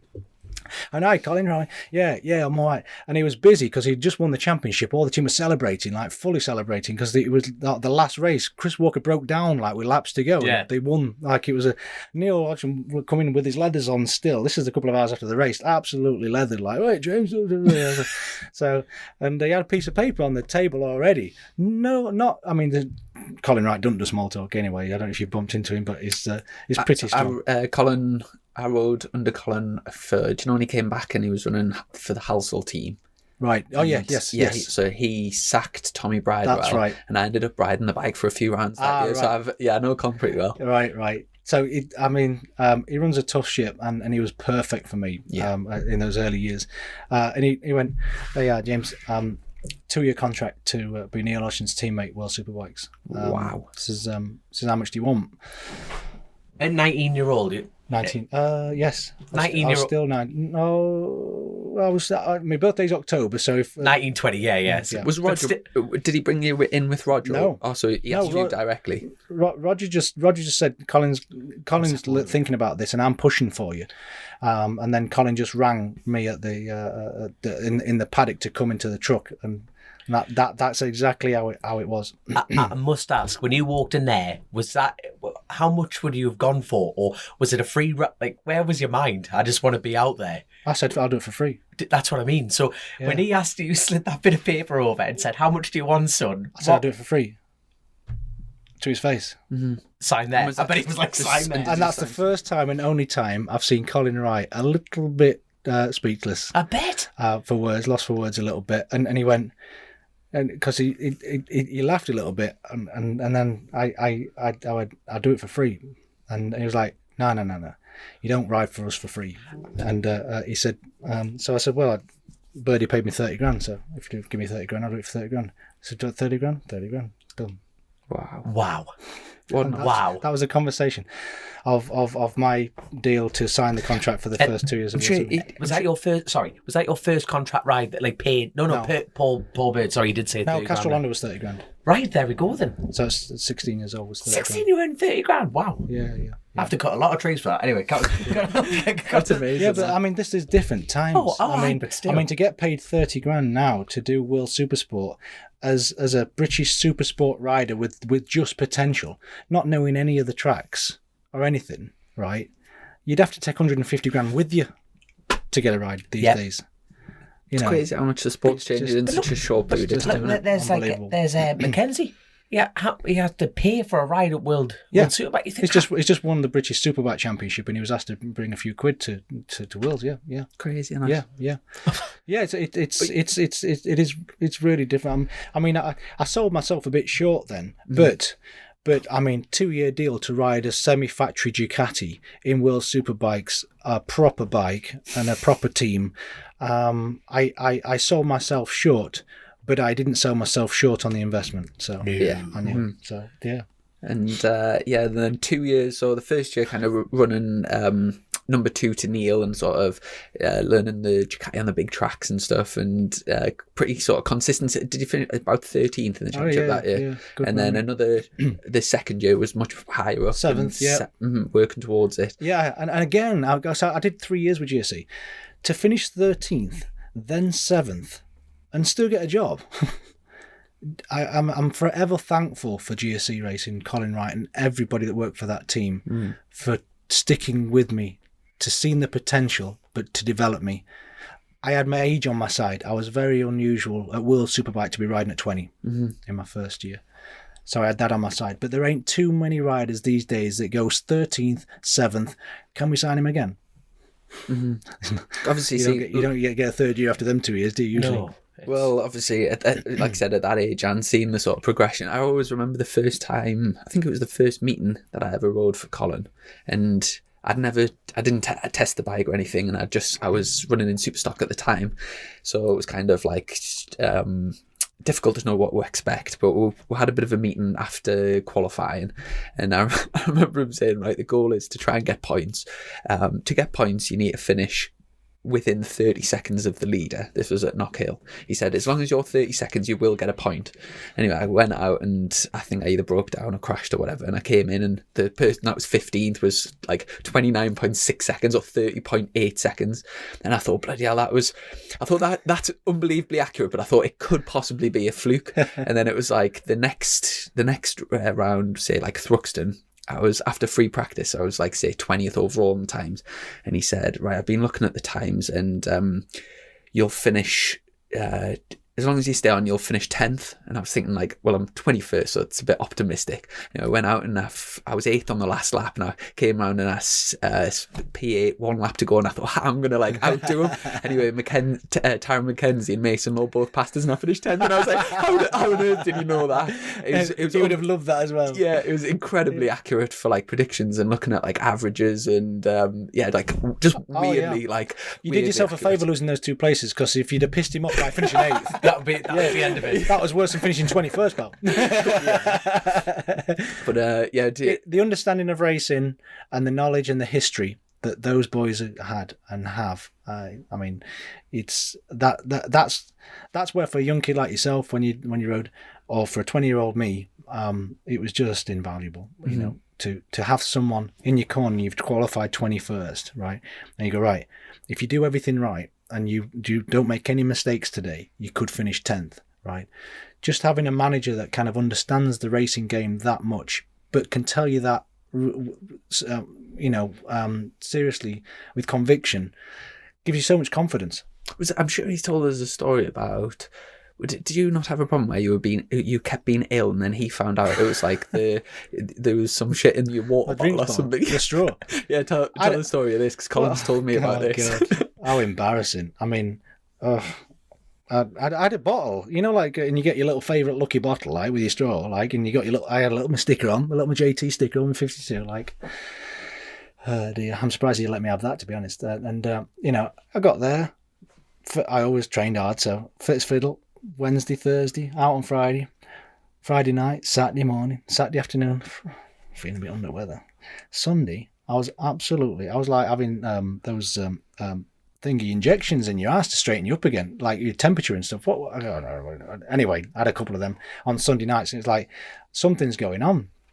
We were in Australia, I remember, and Neil Hodgson was getting his stuff out of his thing, his leathers, and he was really like OCD about it, and then I was as well, like, so we're getting everything all sorted. And then Roger said, "Oh, give us your bottle, Neil. I'll go and clean that out." And I said, "Oh, give us your James. I'll do them both at the same time." And he went, "Fuck it, what the fuck?" Like, and it was full of green mold. This thing, I didn't know you had to clean straws out or anything. I was a kid, you know what I mean? Like, and all weekend I've been sucking through this straw of, You're necking penicillin for a giggle, literally, like, seriously, like hospitalisation ill by the time Sunday night come, like horrendously ill. Like, I was riding around in the second, because there was 2 races on a Sunday back then. I was riding around the second race, like, with 6 laps to go, absolutely hanging out my arse, thinking, hang on, what's going on? Like, so, and, yeah. I bet Hodgson's going, damn it, he's figured it out.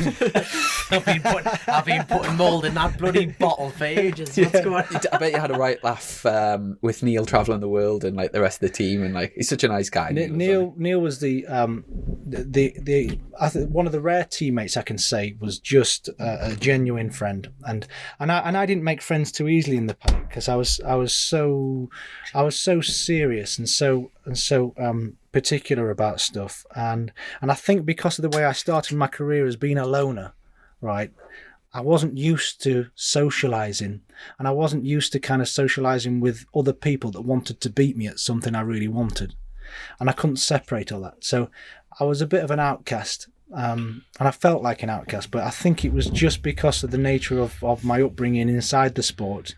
I just saw races as somebody that was trying to take something off me, and I couldn't ever separate that with the helmet on or helmet off. So, but Neil was one of the guys that broke through that, and we're still fantastic friends, and we worked on beach sport together and all the rest of it, but we're still fantastic friends from that. And the things he said to me and gave me tuition on how to ride a superbike in those first 2 years was a massive reason why I was a world champion at 23 and not 25 or 6, because he really helped. And he let me follow as well. Not many riders let you follow, and there was a couple of occasions where I nearly took him out, like trying to keep up, and I shouldn't have been. It was a bit of a motocross, like hitting the jumps flat out kind of a situation, because he was quite a bit faster than me when I first started. I remember a couple of occasions where he got a bit annoyed with me because I was a bit close when I was just trying to hang on to him. But that dragged me up so quick to him. So yeah, a lot to thank for Neil. And obviously working with him all those years later, you were both at BT when the MotoGP first went to BT as well, wasn't it? Yeah. And it was who was the lady? Mel Sykes who started. Yeah. Oh, I remember that first. chaos. Yeah, I remember. Well, I've heard you speak about it as well. And it must have been so difficult, like a new news channel, and because you were front man as well, weren't you, on the TV with Mel? I was the pundit. I was the pundit to Mel, but because Mel of her experience with motorcycling and all the rest of it, and she'd not done a live broadcast on site at a motorcycle event. MotoGP, it's not like a Thundersport event with nice little quiet four strokes. You stand at the side of a MotoGP track, even Moto3 and Moto2 now, they're unbelievable. Like, so we get at the side of the circuit just before we go on air. We've done all the rehearsal, everything, nothing's cracked up yet, you know what I mean? Everything's fine. All of a sudden, I'd got in ears, you're trying to hear a director, a producer and all the rest of it in your ears, trying to tell you what we're doing next and what's happening. Oh my God. Was that your first stressful in terms of TV work? Had you been? Yeah. Oh, was that your first? Yeah. I'd done a couple of. I've been in the studio a couple of times, just as a one-off as I was racing. But it must be incredibly difficult with talkback when you're not used to that skill, and being live on TV in front of like millions of people. My God, such an experience. Were you not in music at this point? Yes. Yeah, so that was quite an easy thing to... I had a deal with BT where if a gig came in, I was able to give notice that I wasn't going to be doing the show. So right. that was the setup. I just mean... I didn't miss many, though. I only missed like 1 or 2 races because of shows. Yeah, but I was juggling both, yeah. I just mean like, that initial inertia, thinking the music and like, the sound of the engines, it was like total different environment, totally different. Yeah, but that was 14. I retired in 11, so I'd done 3 years. The band was established, kind of thing. That was up and rolling, so they weren't both start at the same time. But yeah, to get the in-ears in with the dad producers, like I remember with a funny one with Susie Perry in Mazzano, and I was still getting used to the terminologies a little bit, and we'd got. What's Paolo Nutini. Paolo Nutini. How did you know I was going to say that? Obviously. Got Paolo Nutini and Martin from the Rain Band at the side, and we were talking about the charity for Marco Simoncelli, raising money and all the rest of it, right? And I've got in my ears, 5 more minutes to stop talking. I thought, Christ. And that's what came through to my ears, 5 minutes to stop talking. So we'd almost kind of wrapped up this interview, right? And I got that in my ear. So all of a sudden, I'm going, oh, Christ, 5 minutes. I don't usually talk to my mum for 5 minutes, never mind somebody I don't really know. Yeah. I ain't got 5 minutes to chat with anybody. So I was like, oh, what tour are you on, Paulo? You're from Scotland, aren't you? Proper small talk. I'm pulling out all the stops. Have you got any dogs or not? with your shoes. Literally. And just name us that charity again. What is it? www. Proper stringing the shit out of it. Stringing it out. And Susie's kind of like, she's nudged me. I'm thinking, stop nudging me. I'm holding this together for us. Literally. I didn't realise she was nudging me to shut up. But the 5 minutes to stop talking was the 5 minutes to the end of the show, right? So 4 minutes, 45 seconds, I'm still asking Paulo about his trousers and his tour and his dog and all the rest of it. And Susie, anyway, that's all we've got time for. Anyway, thanks. We'll see you again. Off. And Susie had a right go at me, right? And then the producer, what the hell was all that about? We kept saying the time for the show to finish and all the rest of it. I went, what? I said, you said 5 minutes to stop talking. That's I just assumed that in 5 minutes I'll stop talking. We had such a laugh about it afterwards when they realised I wasn't just trying to take over the show. They just thought I was like wanting to present the show. I thought I was doing Susie a massive favour because I had a bit of new music knowledge with Paulo and Sadie. Oh, don't worry, Susie, I've got this. I wonder if Paulo was talking about that interview now. You should have seen this one I did years ago, lads. Toseland. It was like, Jesus Christ. I don't even have a dog. I've got 6 more interviews here today, mate.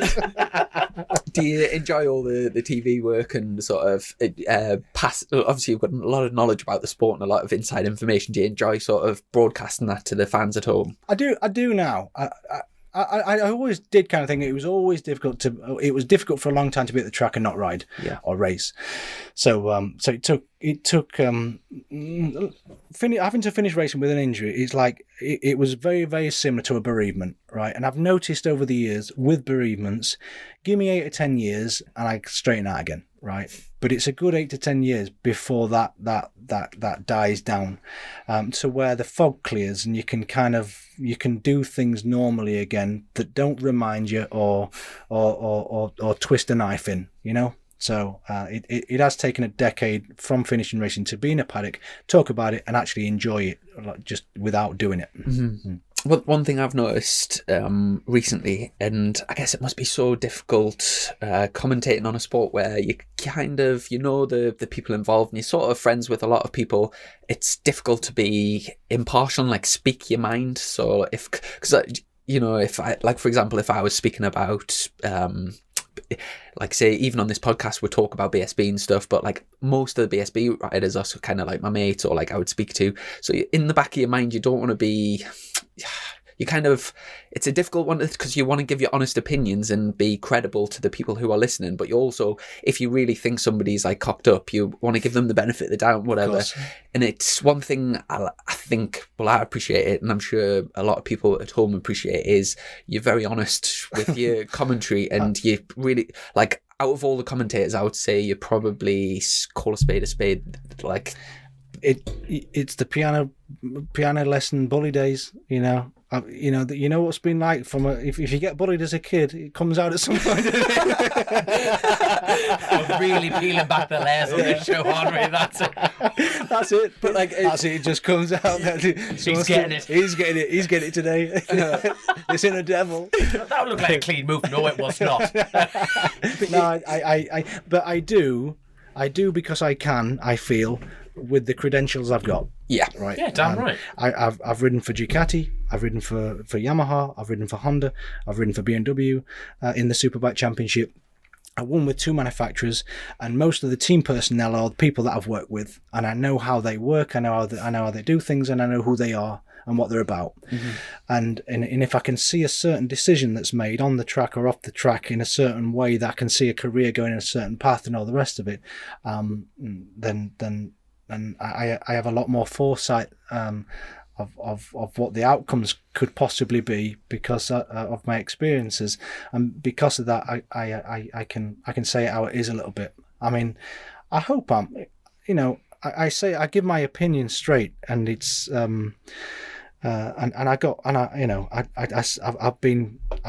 said a few things about Scott Redding's decision to go to BMW. Whether it is his own decision or Ducati's decision to drop him or whatever, I don't know what I'd have to, because you're not at the paddock. Obviously, you don't get to find out the details a little bit. But to leave a red factory Ducati to go to a white BMW, right? It has never been the preferred option, ever since Ducati started in 1988. So I know the history, and I know the you look at Van der Mark from Yamaha to BMW, and you look at his results, his hard results on paper from the Yam to the BMW. Right, it's a game of numbers. It's a game of numbers. You look at results, you look at times, you look at everything. And it's World Superbikes, right? It's the pinnacle, right? So, as a rider, I did it myself, and that's why I say. And the things that I'm so kind of like critical about sometimes, or I have a strong opinion, say, about it, right? It's because I've made the same mistakes myself. I know, and that's why I'm saying it. It's like I'm not whiter than white, and I've never made the mistakes. I've got the strong judgment on it because I made the same mistakes when I was a kid, or younger. So it's but I'm pleased that most people enjoy it. I got a text message from Scott Redding's uncle actually saying he's getting a bit annoyed with the things I'm saying about it, and I know his uncle really, really well, and he's a top bloke, right? But I noticed when you're in a studio with Eurosport commentating and seeing what I'm seeing through my eyes with what I know, with the riders that are doing the things and the decisions that they make, it's a separate thing. Commentating is a separate thing to actually what you talk about in the paddock when you're there. And I have to say what I'm seeing. But it's nothing personal at all. I would have said that decision that Scott did, for example, I'm just using the Scott thing as an example, or the Jonathan Ray Magny-Cours thing with the green thing. There's been things where I've had a strong opinion on, but I would have said that about any rider. Yes, any rider. Mm-hmm. So unfortunately, it's it is what it is. Without people like yourself, it's just, you don't want to tune into it, do you? You know, if everyone was all picking daisies and everything like that. But I totally agree with you, though. You are literally the most qualified person to say that, and without making it personal. So keep doing what you're doing. Yeah. That's what I'm saying. Well, I mean, on the Scott Redding thing, if he goes to BMW next year, right, and he's as successful, right, and he takes trophies home, there won't be a more happier guy. And I can tell you that for nothing, because I tell you what, he'll have to ride as well, if not better, to do that, right, as it stands. If the Ducati and the BMW look like they're as competitive as they are as comparison to this year. But if the BMW all of a sudden comes up with the Sean Muir's team and all the rest of it, and him and Van der Mark are now consistently on the podium, like, the Donington round, I'd be like, fair play, absolutely fair play. But and that's the thing about commentating, as I feel, as what I'm seeing there and then, I'll tell you what's happening there and then, because you have to. That's your job, of course, right? If I sit on the fence or contemplate or procrastinate on something, right? Well, that's not commentating, is it? No, it's not. I would have a hell of a lot more respect for someone that makes a prediction. And even if it's a little bit like referees in football, you would prefer them to give their opinion and say it, even if they're wrong. The thing I hate the most is if they sit on the fence and then after it plays out, go, well, I knew that was going to happen. So you're like, well, if you think that, say it. But people aren't stupid. People who listen to Bike Racing and watch Bike Racing appreciate that honesty. And at the end of the day, you're paid for an expert opinion, and that's what you're given. And I tell you what, my direct view on something. It'll be, I don't think it's a 50-50 thing. I think 60 or 70% of the time I'll be right? But at least 30 or 40% sometimes I'll be wrong, and I won't I don't mind admitting that I'm wrong.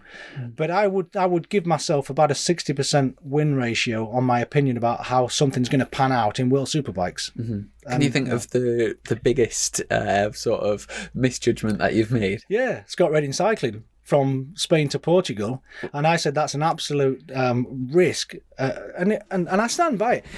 To cycle like 8 or 9 hours a day when you're still challenging for the championship, and you're sat in a saddle with all of that exertion and that you're putting yourself through, instead of resting between the weekend, because it was back to back, right?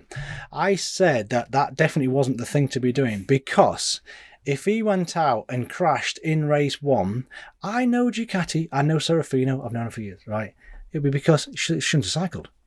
He can't concentrate, he's tired or whatever, right? I even had it personally with the piano playing. If I crashed, he's concentrating on the music too much. He's playing his piano too much. Just finding something to blame. Something to blame. Don't give these guys in that paddock anything to blame, because every manager, right, every engineer, they're all got a job, right, and they all want to keep that job. If you don't do the results, right, they're trying to play. There's not many. They go, sorry about that. It's not my fault. And it's very much cutthroat like that in the paddock. So if you do things like that, you're given ammunition. Big time. But then he went out and I think he was second in the first race, just right. And I was like, crikey. I said, I might be late for work tomorrow, Greg. I'm cycling to work tomorrow, just taking the mick out of myself. And then I said, I'm cycling back to Sheffield tonight and just taking the mick out of myself because, I mean, Scott did an amazing job and backed it up that it didn't affect him and his results. But if it was your point still stands, though. It does still stand, because I tell you what, if you got Colin Wright as a team manager, I know for a fact, because I think he had 3 seconds that weekend in Portugal. I think, just off my memory. If he had Colin Wright as a manager, if he had to cycle from Spain, he'd have had 3 wins, possibly. And he would have looked you straight in the eye and said something like that. You know what I mean? That's how it is. With Colin, did you generally get? Did you have many sort of run-ins with him, or did? Oh yeah. You had run-ins with Colin all the time. He always used to say, James, I'm not always right, but I'm never wrong. Remember that. That's brilliant. That's what he used to say to me. That's what he used to say to you as a runner. And that's when he'd just gone a bit too far. He realised that he wasn't right, and that's as close as you got to an apology with Colin Wright. And I got taken out in Misano once, and he said, James, that was a bit your fault. And I went off on one a bit because it was dangerous, right? And I could have really hurt myself, and it shook me a bit. So when Colin pointed, I went, right, I'm not having that. We're having a meeting kind of thing. I said, look, we'll get the footage, and I talked him through the footage. All right, James, just remember, I'll accept it. But remember, I'm not always right, but I'm never wrong. Brilliant. That's a cracking saying that. While we're talking about the commentating job, what do you find what's the hardest part of the job for you? Having an opinion on my colleagues, friends, and that it's not comfortable. It isn't comfortable to air your opinion about other people that are striving to succeed. And there's going to be a winner, and there's always going to be a loser, and everything in between. And mistakes are going to be made because that's just the nature of the game. And to commentate on it and to have your opinion on what's happening where and when you've got a personality like mine that kind of like, I haven't got much of a filter. I kind of just say what's on my mind a little bit, a bit of an open book. It's not all going to be positive, that's for sure. So, and to say things that aren't that positive about it's uncomfortable. It is uncomfortable. It's not for everybody. It's definitely not for everybody. Have you made any faux pas or accidentally said something and then No. Luckily not yet. Not yet. This time. I've got a couple of names wrong, and I was trying to pronounce Top Rack's surname on a couple of occasions when I first started. Oh my god, it sounded like a washing machine was breaking down. I always do. It's one of those names that I've from. The first time I've seen it, I've always thought, "Oh, that's a difficult name," so I've just stuck with Top Rack. And exactly. I've never That's me. But no, there's been a couple. I remember. Is it? Oh, I can't. I'll not name any names, but there was one where they were on air and they didn't realise they were on air, and someone said, "Are we on air?" And they said, "I hope not, because if we are, I'm fucked." And that's what went out on it.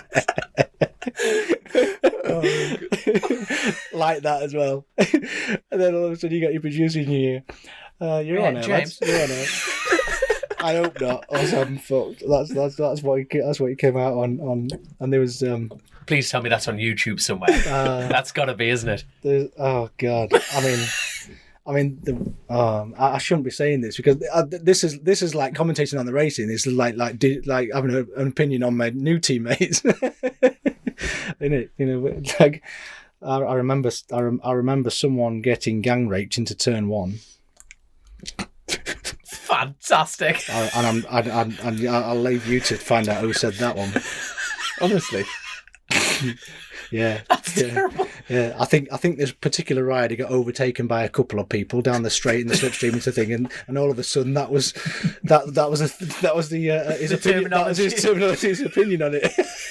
I tell you, it must be so difficult though. Like, no, if you like say, Totally out of body experience. This is, oh my god. if you're speaking for hours and hours, you're bound to like cock Mess things up. up and say something you're not supposed to or whatever. And like, there's so many terms, like phrases and expressions that you would maybe use with your friends that obviously not suitable for air, and to like sort of to make sure that you don't, do you know what I mean, like keep those separate and stuff. It is a difficult job. When you're brought up in the north, like in Sheffield as well, I mean, if I talk to my friends, I mean, there isn't many sentences without something that you can't say on air. Sure. Mm-hmm. So to filter and iron that out, I don't know how I do it sometimes, to be honest.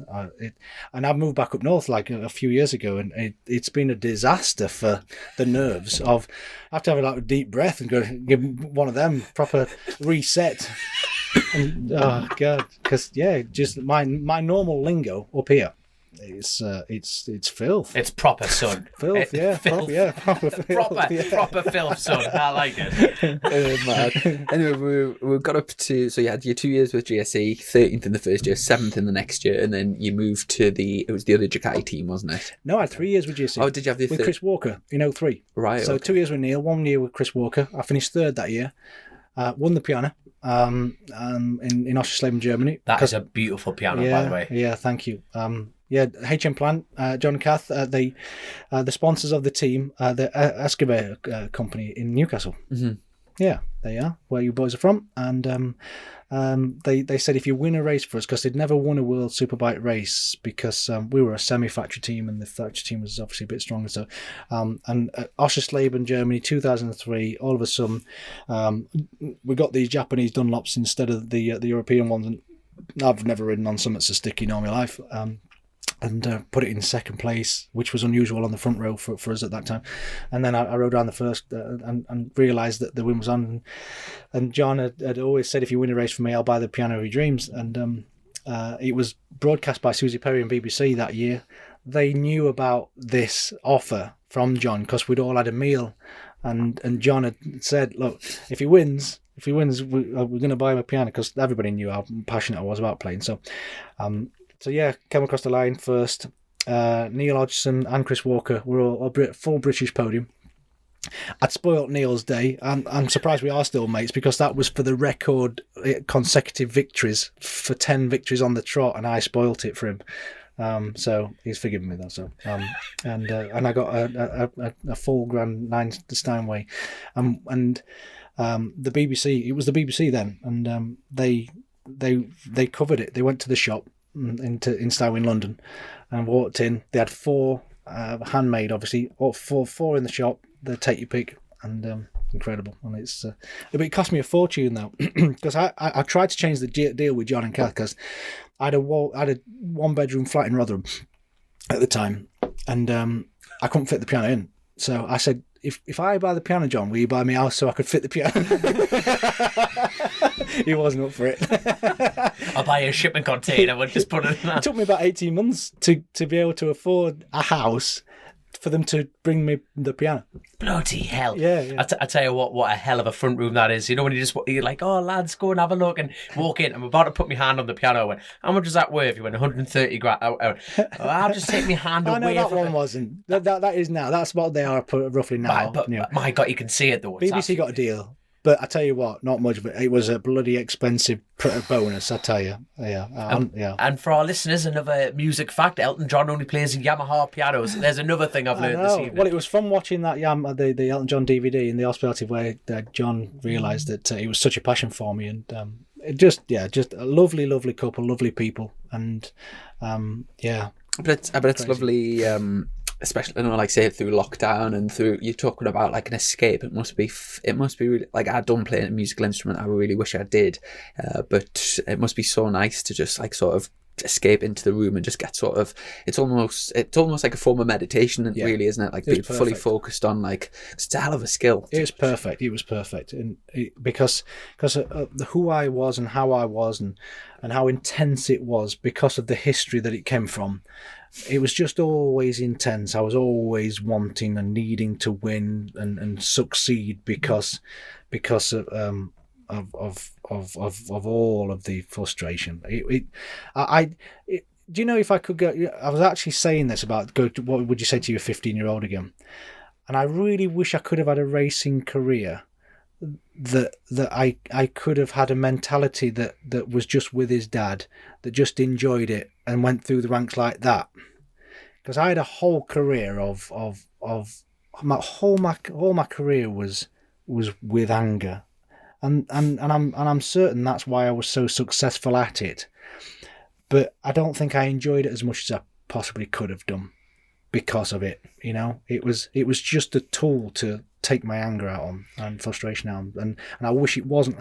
You know, when I was teammates with Rossi and Lorenzo and Edwards in GP, I really envied, like my brother's. He was so content with stuff. I just envied Rossi's relaxed state about everything, his approach to racing, and how much he enjoyed it.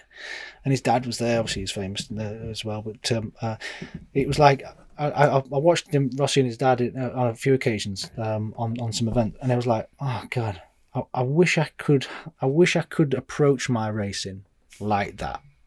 I probably wouldn't have been as successful, maybe, with the talent level I had compared to Rossi. But I wish if I'd have had, if I could have wished for anything else, I would go through a career with a different reasoning for doing it. Mm-hmm. That's for sure. Now, when you manage riders now, is that quite hard not to? Because you've gone through that experience of aggression. Mm. When someone comes up and asks for that advice from you, how do I do this? Is that must I be don't know how to do it. Yeah. That's interesting.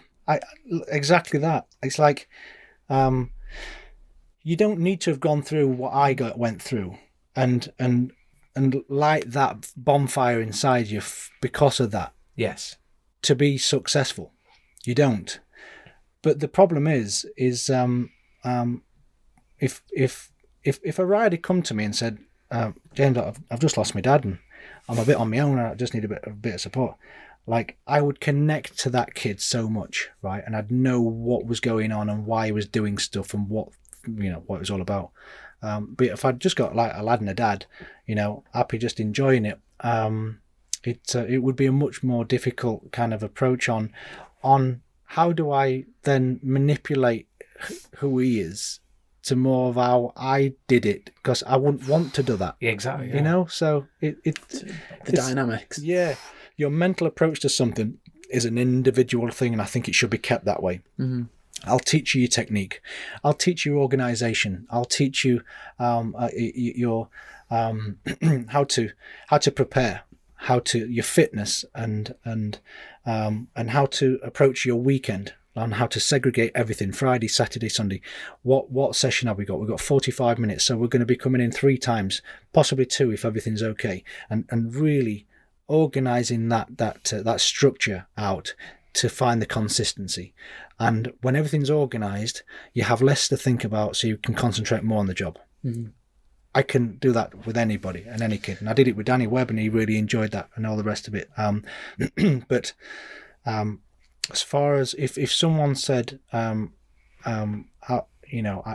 need to change my mental attitude to this, I don't think that's possible. Well, one thing, looking through your results and your like race by race and year by year and stuff, one thing that massively stands out for being the youngest person ever to win a World Superbike Championship, even to this day, and be twice. I think there's only you and Troy Corser that have won on 2 different manufacturers. But when you think of something like Jonathan Ray, who's been so dominant, it wasn't very close on winning on the Honda.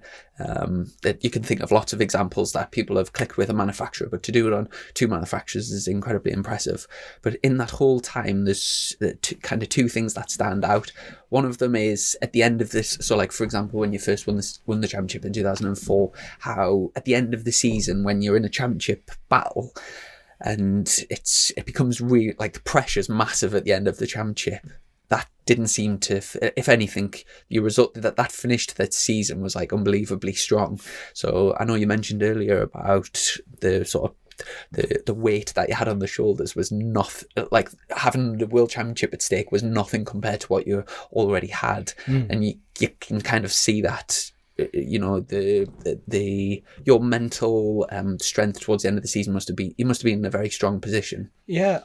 The occasion matched the intensity I got myself, so it didn't overwhelm me because of that. And that was, so I should be thankful for what I went through, because sat on the grid in Magny-Cours in 2004 and 2007 with the world title on the line against Regis Laconi or Nori Haga and Biaggi, it was not on par with what was with the bonfire that was going on inside me personally. And I think because of the intensity with the bonfire of everything going on inside, it kept other things at bay, you know, because it was so all-consuming, that emotion, that need and desire to try and harness this.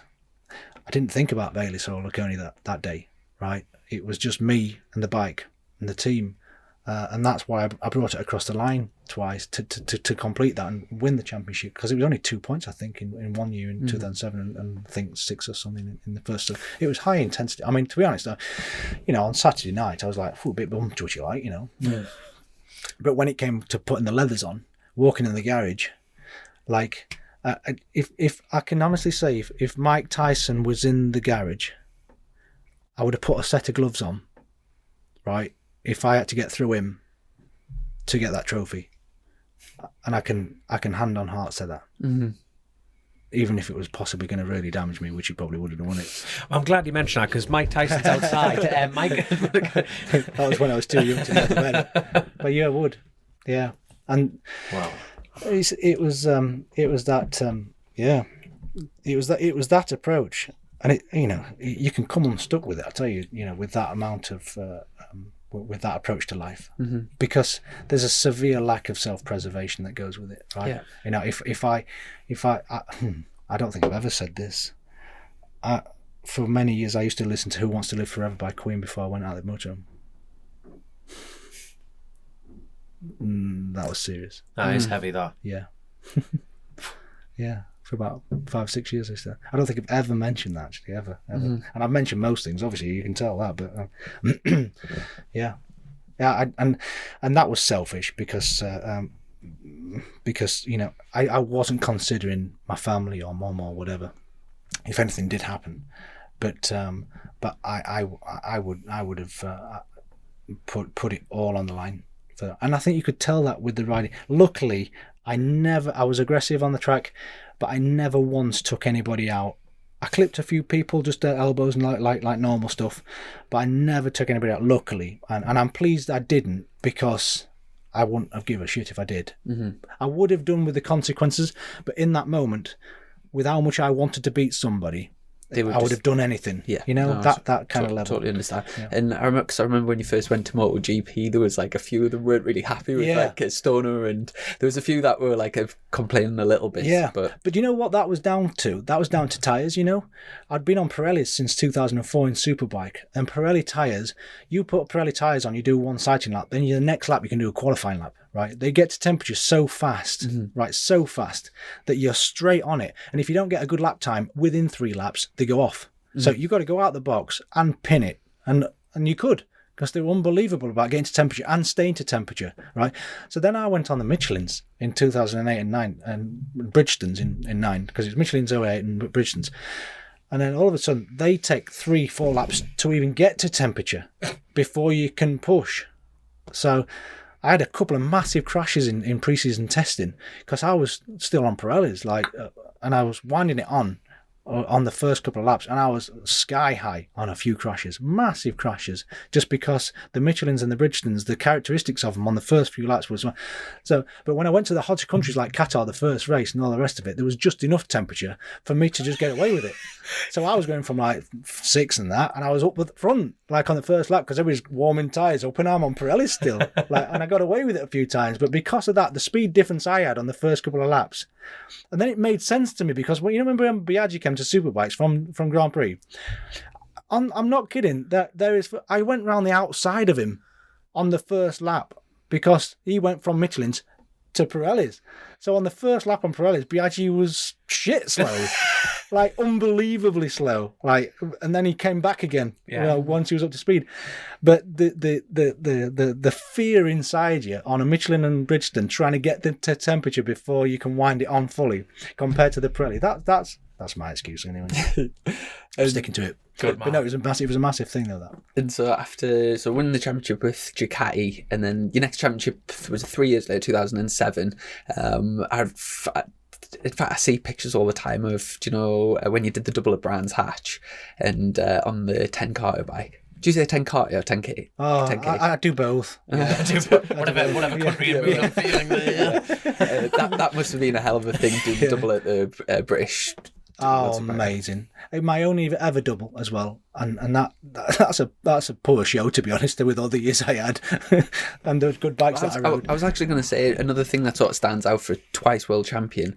You were kind of like the master doing enough without unnecessarily taking risks. So like in terms of like pole positions and fastest laps that you don't get points for. No. You never used to, like not too many, but twice world champion. So which is what I could drag a result out. Whatever I was. It is impressive, that ratio of like, say, I think when I was looking through the stats, I think you had 4 pole positions and 2 world championships. Is that all? Like that, yeah. Is that 4 poles? I tell you what, though, I found out this year, I couldn't believe this because, Greg, who I commentate with, is a proper nerd, right? And he's great because he's like an encyclopedia of racing, right? And I love it because I love racing, but I haven't got the stats that he's got, right?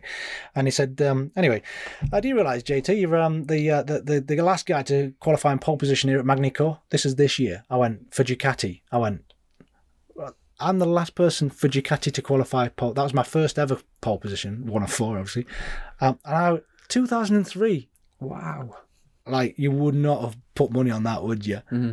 Bayliss, Checker, you name them, all those riders. That is a proper pub quiz, ammo, that stuff. Unbelievable. I said, no, that can't be right. There must have been a Ducati rider in the last, what is it, 16 years? Unbelievable. Ducati rider, unbelievable, isn't it? Mm-hmm. So anyway, yeah. Holy crap. Yeah, but yeah, it was, 2004... I didn't win much because Regis was fast, much faster than me for most part of the early part of the year, that's for sure. And but I was only 23, and I'd still not really got the hang of riding a superbike properly, if I'm honest. And unfortunately for Regis Lacconi, I got the hang of it with 3 races to go. And I got his engines as well because I started that. So, yeah. But I got the hang of it. I really did with the 999 and the Pirellis, because it was the first year of Pirellis as well, and they were different. And the 999, it was a particular old bike. That was a bit awkward because it was everything was developed on Michelin's. You see, so everything. Then all of a sudden Pirellis just come in like out of the blue. Like literally out of the blue, and then all of a sudden, all these bikes have been like developed over the years with different tires, and so it was an awkward thing. But like 3 rounds to go, I got the hang of it and got it. Like, but do you know where your 2 world championship bikes are? Like, do you know the? Yeah, one's in my room. Is that the just knock the actual headphones off? The actual bike you won on? Yeah. It doesn't have a quick shifter. Yeah, they probably took that off. I'm looking at that going, how the hell's he done all that without a quick shifter? 10 Cartier, they probably took that off. They'd have been expensive then in them days. Hydraulic clutch, beautiful that mind. That is a proper aftermarket. The Nissan stuff. The Nissan stuff is ace, yeah. That is beautiful, that mind. What about the Ducati? Ducati's in a personal museum. From Tony, who's he's a real good friend and a good friend of Ducati's, and he's able to buy like the MotoGP bikes and stuff like that. So it's down there. He's a good friend. Yeah. So yeah, that's the 999 is down there. So hopefully, Tony, if you listen to this, hopefully I'll be able to come down and put it next to the other one. But, awesome. Yeah. One of my best mates has your race number, 52. What made you pick 52? I've got to ask that before I forget. This is such a shitty question, I know. Underwhelming But story. No, the answer's so boring. I got I did the junior championship and super teens, right? And super teens had a couple of numbers, and I got lapped, as I said. And I had 3 options in '97 for the CB500: 6, 12, or 52. Well, I got lapped on 6 and 12. I'd had 6 and 12, but got lapped. So I chose 52. There we are. That's all it was. Oh, I had a choice of 3. Dix, with you being managed by Roger Burnett and also Roger Burnett managing Danny Kent, was that did the 52 get passed on to Danny through that? Danny was 52 because he was a bit of a fan of mine when he was younger, supposedly. And then when I got the injury and had to retire, Danny was just getting hot on the scene a little bit as a youngster. And he bumped into Roger, and Roger was just starting to help him, I believe. And then when I got the injury and all the rest, because he was number 52, it was a great PR stunt from Roger. Roger, always thinking about that. He thought, well, if James is not riding, James has got all this whole fan base here with merchandise and T-shirts. And so he said, if you actually give him it officially and hand it over, he'll be the next 52. And it worked amazingly. Mm-hmm. Unfortunately, Danny's career kind of, to become Moto3 world champion was absolutely amazing. And then it's taken a bit of a different course. But I tell you what, his Moto2 thing just wasn't that much of a success in the end. But when you look back, you remember who his teammate was? And he was beating them regularly as well. Fabio Quartararo. Mm-hmm. So no wonder he was having some struggles trying to keep up with that lad, because we've all seen the talents that he is. So it's the career is about timing as well. Right place, right time, right bike, right tires, right. Everything's got to be right to be successful, and sometimes you can just get a bit of a rough break of it. And Danny got a rough break of it a few times. Colin always says about like waiting for the crest, and you kind of just got to be ready, and then when the crest comes, you need to ride it. Oh, big time! And but to get on the crest, it's already got to be there. Mm. You've already got to have the engineers and the material, to be able to even get in the water. Mm-hmm. Yeah, because at world level, you need a good surfboard to be on that crest. Big time. That's the truth, isn't it? Looking at both the World Championship winning years, 2004 and 2007, does one sort of overshadow the other, or do you just do you remember them both with like equal pleasure, or does one feel like more special than the other?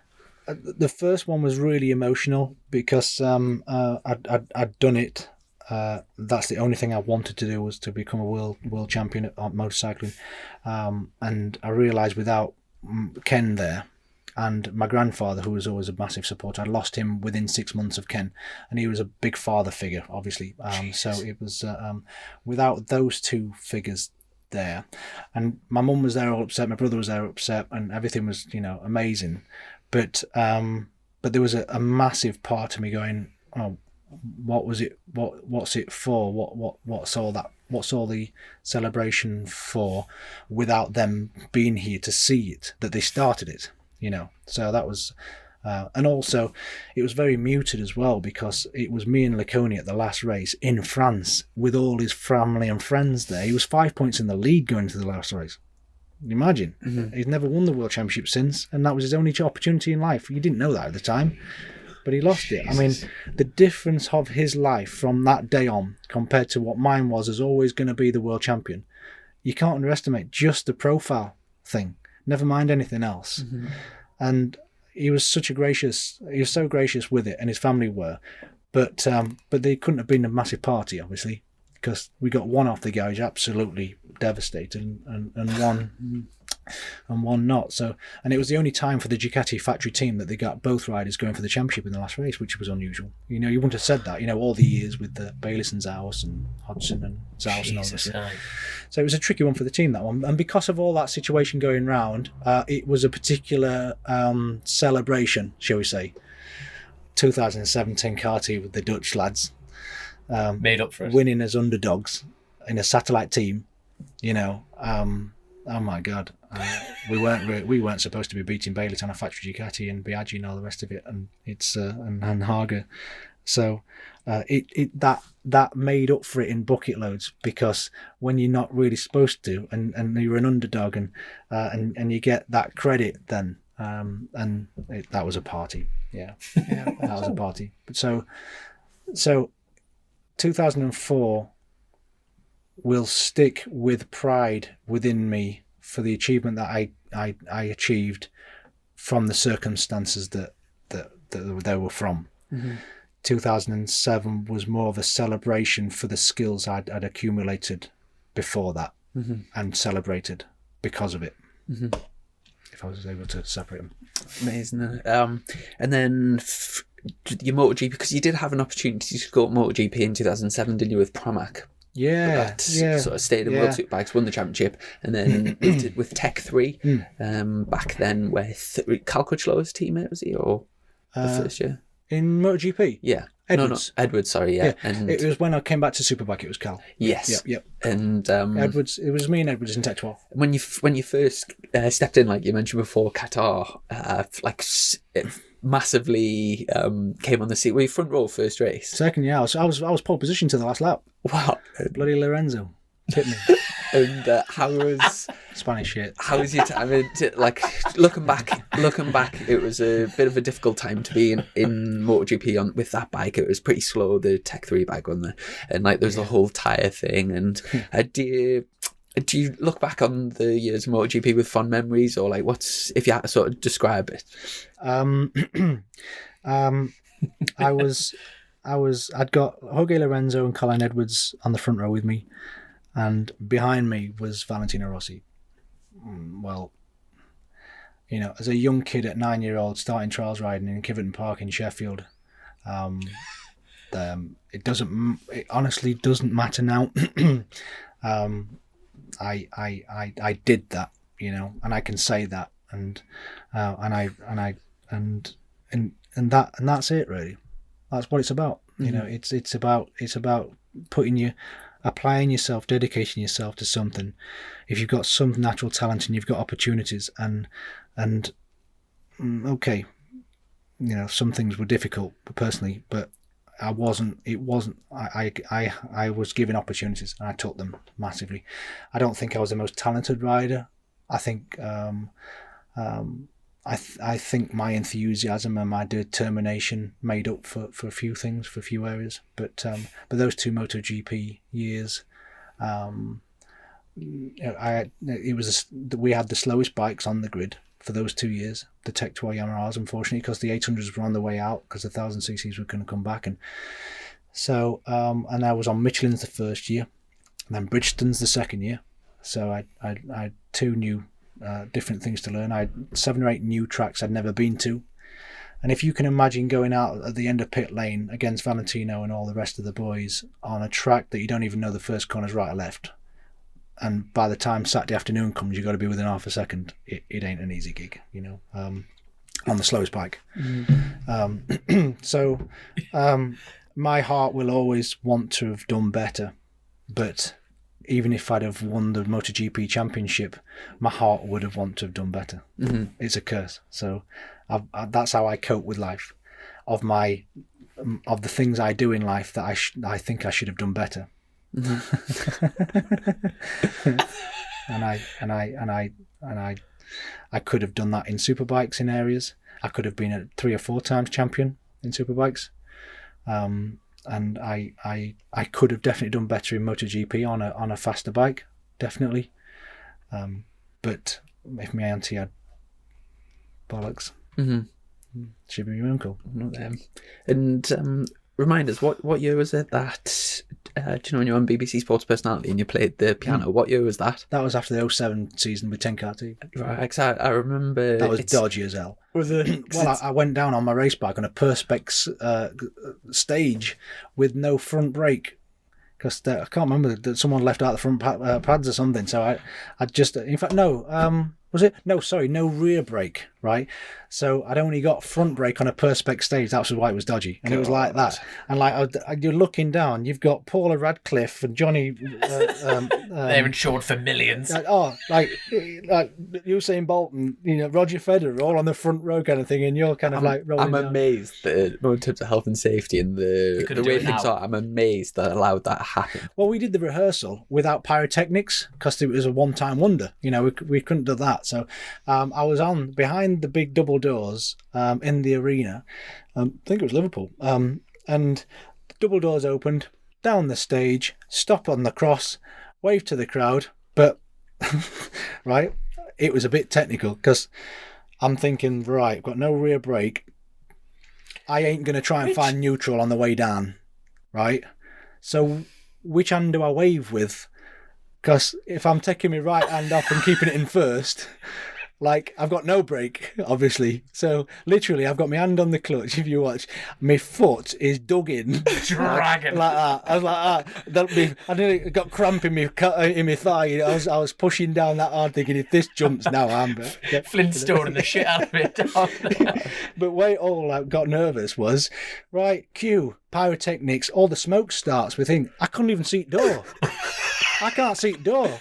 So I said, you're going to have to tell me if doors are... Because literally, it was like stars in their eyes. You know what I mean? Coming out of it, he said, right, go. I could not see if the door was open or shut. So I literally went through this smoke thinking, I hope this door's open because the whole thing's going to go over. It's a huge occasion. Like, the viewing figures are massive and it's 12 million or something. Wow. Yeah. And then can you imagine you play the piano as well, don't you? Yeah. Oh, well, would you play something as well? With the London, with the BBC Philharmonic Orchestra, I went, yeah. Well, we'll just do a bit of bluesy rock and roll. And it was like, so ride down, waving, no brakes, pyrotechnics, stop, bit of an interview, sit down, and then all the clapping and that we rehearsed with claps and stuff. So I'm trying to hear the conductors 1, 2, 3, 4 to start, anyway, play the piano and I finished fourth, I think. I just got pipped by. It was Kawasaki won that year. I think Paulo was second, and who's the boxer that got with Mayweather lost? Ricky Hatton. And Ricky Hatton lost that night to Mayweather. I think it was Mayweather. He got knocked out big time. And on the thing, he said, yeah, bloody slipped, didn't I? I slipped in round 10 or whatever. And it was so funny, his interview, that he just I'd got a mic on. They'd mic me up, ready for my interview for the top three, to be one of the top three. And he just went like that because he was so funny. And that's BBC Sports personality. It's called personality. So, but yeah, I finished fourth in the end. But I said, we couldn't believe, because he lost, we mic'd you up. You're thinking, well, you won. So you're definitely going to be in the top three compared to a boxer that lost. But because he was so funny with it, they all rang up for him. It's when you were speaking earlier about the sort of proud feeling from your mum that day at Magnico when you're world champion, something like that must be another occasion where incredibly when you're thinking back to that 15 grand investment, it's an incredibly proud moment. To do something that you see your parents beam uncontrollably with pride, it's a special gift that any kid can give their parent. Mm-hmm. Whether you're singing on stage in a panto at 8 years old and you get your mum's lip twitching, whatever. But to do it as an adult, it was and like I say, it just felt like I'd just about justified what I'd put her through in the pursuit of. Mm-hmm. Not quite fully, but I really want to see this caravan. I really want to see this caravan. She's upgraded now. She's on a twin wheeler now. Good on her. There we go. But oh my god! I think we've got some Patreon questions. I'm pretty sure I'm stealing one of the Patreon questions here. But I know after your racing thing, that you were involved with the Triumph 50. Was it a 52 rocket or something 400 mile an hour thing? Mm. And we had Guy on the show last week, and I think he then, after you were due to do it, I think he was involved. But I I don't know if it's happening now. What's the story behind that, and like what's it all about? Well, when I retired from racing, they had this project going and they needed a rider for it, and they were pursuing to be the first two wheels to go over 400 miles an hour. I think the record's 376, and they wanted to break the 400 mile an hour mark. And at the time where I just couldn't race anymore, that was right up there with scratching that itch. So I thought, well, I'll have a bit of that. I want to be the fastest guy on two wheels. That'll be all right. Yeah, that'll tick a box nicely there. But they had a huge issue with the turbine engine that they were developing on the dyno to get it to run, to actually start in a neutral position before it started the drive. So technically, it was a tricky project, and then funding was very difficult for them. And then by the time we'd had some problems with getting the bike to a stage where we could start testing, I got all the problems with the wrist. And I've, since then I've had 6 operations on the wrist, and that delayed everything. And then obviously, the guy came along, available, and also he comes with a lot of TV behind him as well with the shows he does. So since you've had your wrist fused, are you still in pain with that, or is that? It's a bit uncomfortable, but it's not life affecting anymore. Right, good. Good. Yeah, good. Yeah. Because you had a lot of years of like. I couldn't pick my toothbrush up for 3 years. Wow. Yeah. Jesus. Yeah. Real. I tell you what, that was the toughest challenge I've ever done. Much more than trying to win on bikes and stuff like that. Yeah. To live with that amount of pain every single day, and have operation recovery not worked out, operation recovery not worked out, because every time that was like a 4 or 5 month period. Operation recovery, realizing it's not worked. That's 5 months. So all of a sudden you have a couple of operations, the whole year's gone, and that's why. And then post-op, you chuck all the painkillers in, opioid painkillers that I had to be on, and all the rest of it. They change your head. It's been a horrible challenge, and that's why we made the tough decision to go stop enough. Let's just fuse it, because they wanted to fuse it after the crash because it was so badly damaged. But I chose not to, because I knew I wouldn't be able to ride again. So I chose to have a partial fuse and all the rest of it. And then I've had 2 false wrists put in, but they didn't work out. And then it was like, no, enough, because I could feel that even my determination and vigor was starting to dilute, and the hope for life was starting to dilute because of the situation. So I'm pleased I made the difficult decision to fuse it. It's not ideal, doesn't move anymore.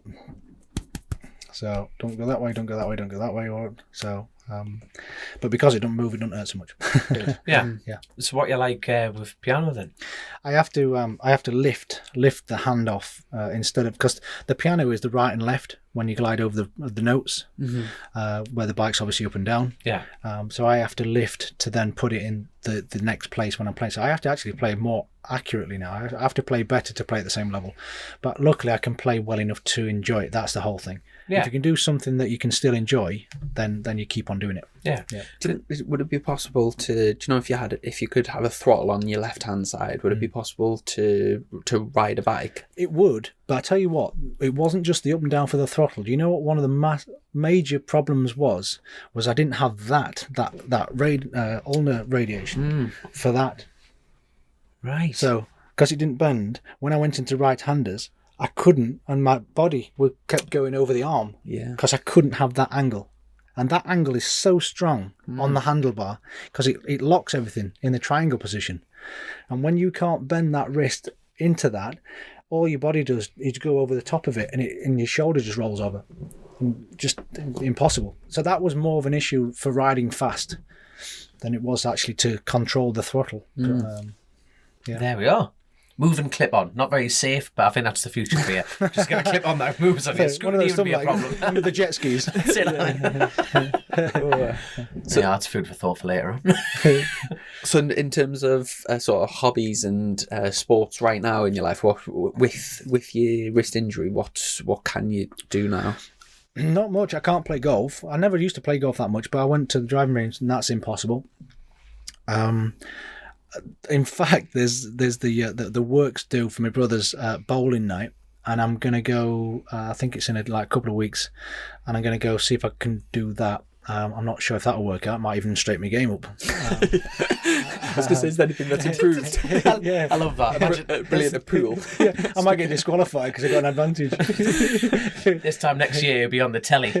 Jam jar glasses, bow tie. But it's stopped a lot of things. But to be honest, something that stopped me, like literally stopped me, it's like, right, just stop, will you? Has done me good. Mm-hmm.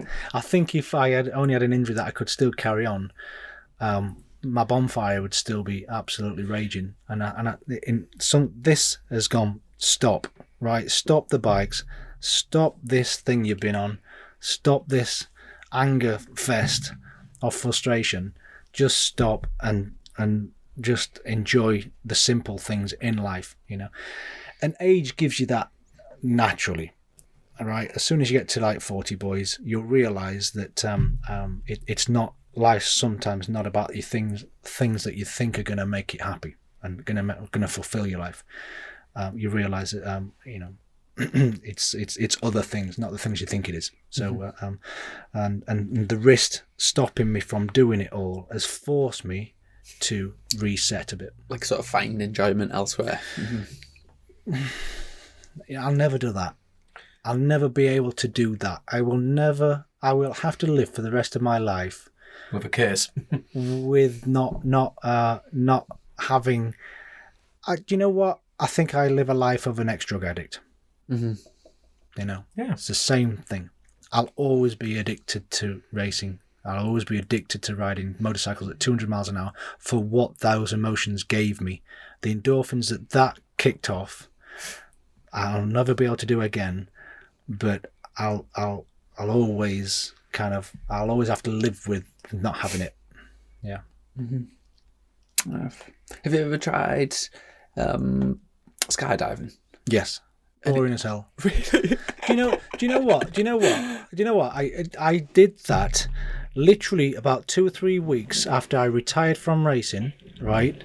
And I did it with the ex-Kate, and we both jumped out as a charity event, right? And we both landed, and she was in tears, like loving it and all the rest of it. And I remember sat on the grass, and then realizing just how much in trouble I was, because it was a big hit, and like I was getting used to it, and the depression really hit, and when depression really consumes you, oh my god, it's like you know, you could have Pamela Anderson naked, like, you know, whacking her boobs on the side of your face, and it'd be like someone sticking a spitty finger in your eye. That's not really bad. You get the gist. So I'm still on Pamela Anderson. I am fully absorbed in this conversation. Fully absorbed. Keep talking. I'm nearly there. Do you know the only time that I've sort of seen. I don't know where I was going with that. But like what you're talking about, the only time that I've seen it in my life, and it'll stick with us my whole life. It was before I started racing, and we went down to Brands to watch BSB, and we stayed in a hotel somewhere nearby, and me, my mum, dad, and my sister went bowling. And when we got there, Frank Bruno was there with his kids, and it'll have been like his kids' mates. And it was a time when Frank was going through like heavy depression. It was public knowledge that he was struggling. Yeah. And it was all cordoned off, so he was sat there, and exactly what you've just said there about when you're in that place. And I'd never seen it before, and I don't think I've ever seen it to that intensity since. And I seen him, and I was just, obviously everyone there knows who he is, and there's like people in awe. And he was sat there, and he was there physically, but yeah, there was just nothing going. Not emotionally present. And yeah, it really stuck with us. And it's awful. It's an illness. It is like tonsillitis, like whatever, you know, flu, whatever. It's an illness that gets into your system, that consumes you. It's awful. And you've got to deal with it. You know, in certain ways, you know, therapy or whatever. I'd a little bit of that, and I think that's really beneficial to some, but in different levels again. But I kind of like judged the therapy. Like, I was talking to my engineer in the garage, trying to get a better setup for my bike, right? And what I found out only recently is, don't underestimate how little you know about yourself, because a lot of people don't go to therapy because it's like, I know what's wrong with me, I know why, so I know I know, no one else is going to understand because they don't know. But what you're completely misunderstanding when you go and see a professional is they professionally know humans and human nature and what we are, and it's like it was like me trying to set up my bike myself without using an engineer. I would have been able to do something, but I wouldn't have been able to do anywhere near as much as it is talking to a professional. And when I'm, if I was able to describe therapy with someone with depression, don't hold yourself back and don't corner yourself. Don't put yourself in a cul-de-sac just saying no one's going to be able to help me because I know myself fully. You'll be surprised how little you know. Wow. About yourself. Well, I'm sure there'll be at least one person, there'll be people listening to that are in different places in their lives, and I'm sure it'll help. That has been people. the perfect way to describe like the lack of weakness behind seeing therapy, in my opinion. Like, you know what I mean? That is the perfect way of describing it. Is the fact of like it's not someone you're not going there for their experience. It's telling you how the brain works. It's perfect, mate. It really is. You can only sort so much out yourself. Yeah. But you think that about because if you understand how to be an electrician, right, you sort electrics out yourself. If you understand how to do, podcasts, you sort that out, right? But everybody thinks they're an expert on themselves, and there's nobody else that can sort or help anything other than what you know. And God, you can't be that. You couldn't be further wrong. Yeah. Wow. Yeah. We're on a Patreon page, and people can just ask questions in text, but people can also send videos in. So we've got one video from Mel, who's, I'm pretty sure, Canada, isn't it? Canadian. He's not a local native anyway. I know that much. Mel. Mel. Him. Here. You raced against him, beating some of the best riders ever. But I'm just wondering, is there a rider or riders that you wish you could have competed against, past or present, head-to-head on the track? And if so, who would that be, and what track would that be on? Cheers. Oh, good one, Mel. That is a cracking really good question, Mel. That. Oh, I've only been to Canada once, Obviously, we didn't race up there, so it was. I went to Vancouver with the music. I got the first album mixed over there in Vancouver, and that was amazing. I'd love to see a lot more of Canada, but Mel will take you when you answer his question. Absolutely, yeah. Absolutely, Kevin Swanson's got to be on the grid. Yes, Mick Doohan. I'd have Valentino again, just because My old mate Bayliss, God, he was the tough not to beat. He was, crikey. I don't know why I'm doing that to myself. No, I'm not having Bayliss again. he was too difficult to beat. I've got this imaginary line of going like, go sit back down. Oh, God. Yeah. Oh, cheers, mate. I'm not doing that to myself again. Trying to beat Troy, crikey, that was too hard. Who else? We're going to have Barry Sheen on there. So I'm doing a full grid. 30. Carry on. Keep going. Barry Sheen, Kevin Swans, Mick Doohan, Freddie Spencer, Ron Haslam. Ron Haslam's always been a really good guy in the paddock, and obviously I've grown up with Leon racing, and obviously he was a very successful rider himself. So I'd have him on there. Niall Mackenzie, he was always a top bloke. Neil Hodgson, of course. Who else from MotoGP? Norikabe. I always enjoyed watching him with his style, with his rock and roll hairstyle. Bless him. I'd have him up there. I'm sure there's someone missing off the list. Scott Russell. He was always fun. God, he was crazy. Scotty. I'd have Michael Paquet, my old teammate, back on the grid with me. I'd have Craig Jones. I'd have Chris Jones back on the grid with me, that we lost. Carl Harris, bless him. And Joey Dunlop. Let's have Joey on there for sure. Definitely. A very proud moment, actually. Joey Dunlop, his final year was on my Vimto bike, you know. Wow. So that was very proud. And the statue on the mountain is my bike. Mm-hmm. So that's a really, really I heard proud that thing. fact, yeah. Really proud thing. I actually got out my Vimto leathers and went up there, put the leathers on and stood next to him. I had a picture of my Vimto leathers with him on Fantastic. Which track would I was about to say you have to pick a track now. Oh yeah, track. Track would have to be Brands Hatch, or Phillip Island. They're my two favourites. Wow. Let's be patriotic though. Let's keep it at Brands. Yeah, Brands Hatch against those boys. I'd be on Bagnaya's Ducati. The rest of the field would be on Pedro Acosta's Moto3 bikes. Keep it fair, keep it patriotic. I like your style. Big fan of your work. Big fan of your work. You know, I'm all about the easy life these days. Good lad. Right, go on. What's the next one? We've got a few Patreon questions, but I'm just going to quickly ask you myself. Going in the final round of the World Superbike Championship, what's your thoughts on your top rack Jonathan battle? It is tricky. Anybody with a 30-point lead going into the championship finale, it's comfortable. You know, you got that. But it's comfortable going to a track that you know the setup for, the team knows the setup for, you've got a load of data, and when you roll out on a Friday morning, you know you're going to be there or thereabouts, and to consolidate a 30-point lead is pretty comfortable, right? Indonesia, brand new track, no data, could be raining in the rainy season over there, all the rest of it. And will the R1 work around there? Who knows? Will the Kawasaki work around there? Who knows? So it will all be decided on Friday, about half an hour into FP1. If Top Rack is in the top three, competitive, in the pace, he's got it. If it's raining, Johnny Ray's a second and a half quicker than him, and he's in 12th, it's game on. Mm-hmm. And it's as critical as that, because 30 points now with 3 races in a weekend, 62 points up for grabs. It's not like my day, you know.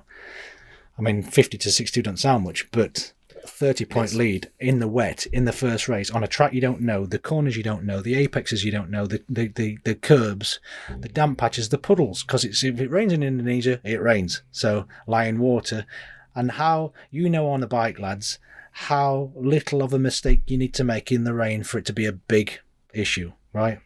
Well, you know. Oh, John Vaughan. First race out. we got guests. We've got guests. There we go. Click, buy, deliver. With remote purchasing from the 2-time Motorcycle News Dealer of the Year, Colchester Kawasaki. Proud sponsors of Chasing the Racing. We got raided midway through. Unfortunately, it wasn't the Benidorm baby. That's the unfortunate. But your nephew there, we've just met. Yeah. To be honest though, 10 o'clock. I didn't realise the time. 10 o'clock at night, kind of on the drive, talking in a little trailer. I tell you what, what, it's a bit unusual. Without trying to creep you out, we've done a lot worse. We've done a lot worse. I thought it might be the neighbour thinking, someone's filling up because the garage there. I thought they might be worried someone's filling up a trailer and nicking stuff. So.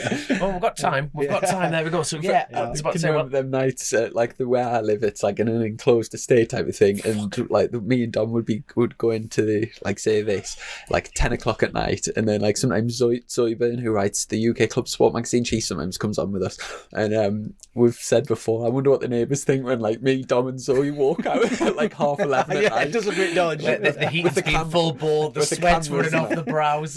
Well, you can see how when my nephew opened the door, it's like, what's going on in here, lads? He'd double up as a great cop. He was straight on the case going, where's my uncle? What's going on here? What kind of a pot is this? You're not 17 listening to records still, are you, pal? Grow up.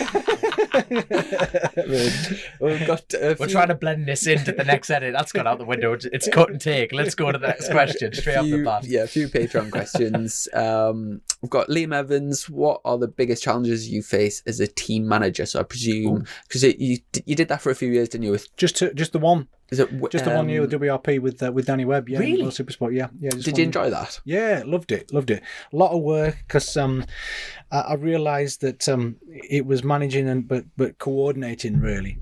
So kind of how going to going to there's like big Chinese shops, like with everything in them, like, you know, for an extension lead or an umbrella or catch trays or whatever, and everything with a new team that doesn't have, right? So I was flying around in hire car, the renter car, trying to like organise all that and do the schedule for the weekend, organising the tyre allocation and all that, and then trying to structure Danny's his approach to the weekend that we're talking about. So it was busy. You know, I made sure that I was the first in, last out. You know, I'd been shown how the best do it with Colin Wright, and I could see how he got the best out of the team with the way he did things. Mm-hmm. He led by example. So I did that. Do you still keep in contact with Colin? Only on the socials every now and again, I'd say, but not to chat to. Again, he was always a manager. You know, I'll hold him dear as a dear friend, but when I think of Colin, I still go back to being 20. Like, you know, if he walked in here, I'd be like, oh, hey up, Colin. Straighten up. Yeah, sit straight there, sit straight up the back. Yeah, literally. Oh, you're gonna have to re-quote him again. I'm gonna have to remember this. Hold on. Go again. Say it again. One more time for us. I'm not always right. I'm never wrong. But I'm never wrong. I like that. I do like that. Yeah. So yeah, it'd be good for you to have a catch up with him. Definitely. Yeah. I've seen him a few years ago, but then even on sometimes you see a lot of tweets in a row, and then I won't see his name for like years or months or years. Yeah, I think Colin, I bet's got a story himself about coping with life after not being in the paddock, because the responsibility that he had to run that GSE team for all those years in BSB and in World Superbike, you know, there must have been what, 20 people, 25 people in the team, you know, from team coordinator to chef to rider, you know what I mean? Big responsibility looking after all those people. I love the story when you were on Gas It Out, Neil Hodgson Gavin's podcast, about, you know, when he's making you wear suits to travel to the race, and I was proper laughing at that. Oh god, to be honest, I didn't mind because the geeky piano player's still in me. Right, so smartening up with a suit, like going to the event, You're about that, I was like, oh, wicked. When the tweed turned up, though, I thought, hang on, who's choosing the suits here? So this tweed jacket, and we went to the airport the first time, and I can't remember which team it was. There was another team in the airport, and they were asking what funeral we were going to.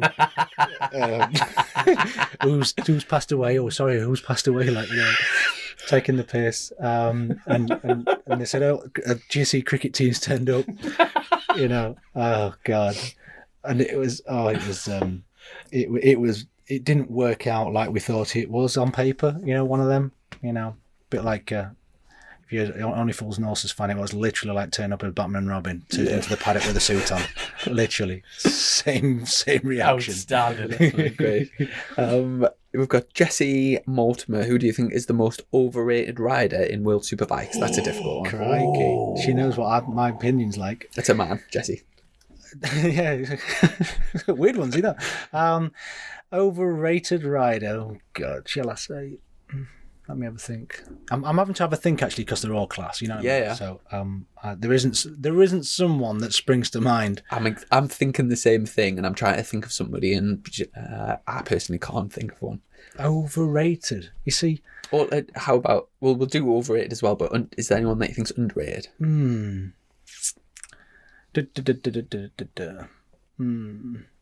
toughie. I don't think Gerloff's shown his true potential yet.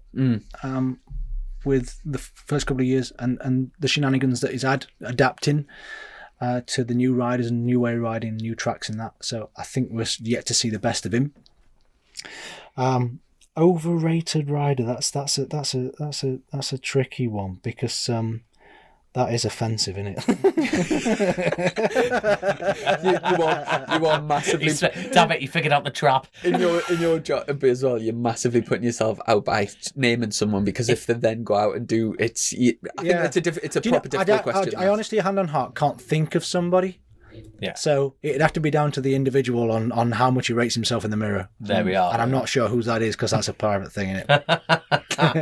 If you had to pick one rider to step up from BSB in the Worlds, who would it be? Yeah, Mackenzie. Yeah, Mackenzie. Yeah. I'd love to see.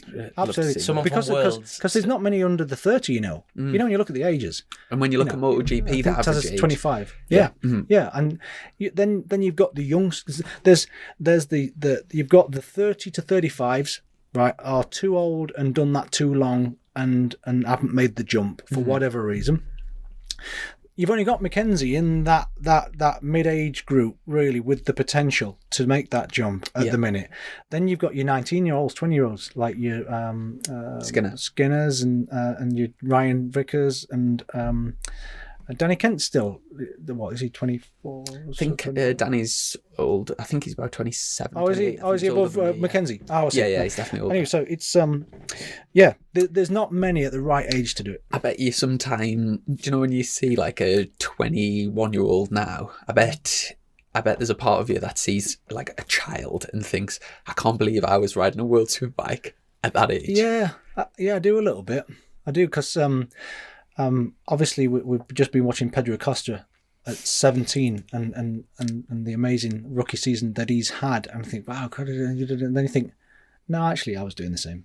You know, I wasn't a world champion, but I was racing at world level at that age. But when you look as a 40-year-old, like you say, 40-year-old's eyes looking at us, a 17-year-old, all of a sudden the 17-year-old looks 10, doesn't it, to you? But at 17-year-old, you forget. You knew it all, didn't you? Or you thought you did, didn't you? You remember, if you actually remember being 17, you thought you'd got it sussed. Don't you? You know what I mean? But when you get to 14, then you see a 17-year-old and then you know how much they don't know. It's different, isn't it? No, it is absolutely. I've got a question from Dewey Williams about asking about the 52, the Triumph project, but we've already spoke about that. And Stephen Whitmore, who was your best and worst teammates? Did Colin Edwards and yourself really have a bit of a fallout about a crew chiefs, or was that the press blowing it up out of proportion? No, we had a full on ding dong with that situation. Colin, it was a shame because the history, 17 years old in Castrol Honda, with being his teammate in Castrol Honda back in 98, 99.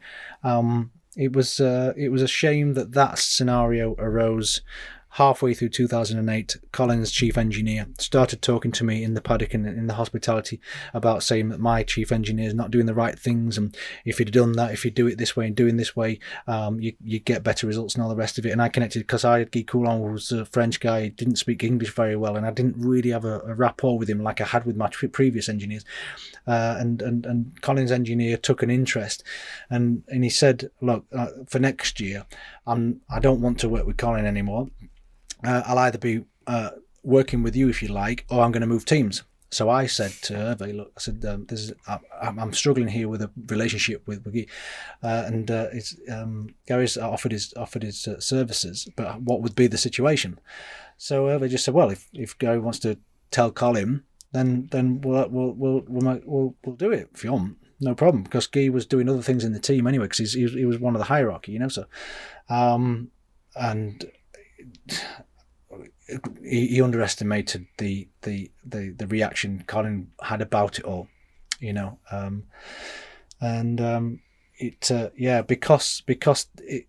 because then those two had a massive ding dong about it at the last race about doing it. All of a sudden, then I got dragged in a little bit amongst it, and then obviously Colin, you wouldn't be able to see past that I'd had a hand in manipulating that situation, right? But I can hand on heart say that I didn't pull Gary away from Colin, 100%, right? But you'd struggle if you were Colin to not think that. Yeah. So that was because of that situation. It created that doubt. Then all of a sudden, if you're not that mate, you're not that mate. If you don't trust anybody, so out the window. Especially if you're trying to succeed on the track as well. So as soon as that behind the scenes trust goes, because that's how you stay kind of friendly with your competitors, because underneath it all, actually they're a decent kid. Yeah. Once that goes, that's it. We're not mates at all. So it was a bit of a problem. Best teammate, Neil Hodgson, I'd have to say, with what he taught me. So yeah, but Colin was definitely not my worst teammate. But he asked about that incident. Was it true? And I said, yeah, well, it was true. Yeah, and it was unfortunate as well.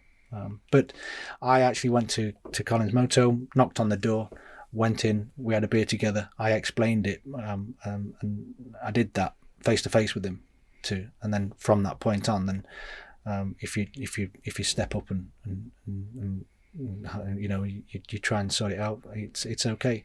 But it will only be okay now. It won't be mega like it used to be. Yeah, which is a shame. So yeah, but you know, I have massive respect for Colin, and I hold him as a friend, regardless. Fair enough. Well, that's all from the Patreon questions. Have you got anything? No, I think you got the World Superbike one straight off the bat there. No, it was a case of who's your money on, and it's a case of, the 30-point lead, isn't it? So I'm looking forward to this last round, though, the fact that no one's been there or anything like that.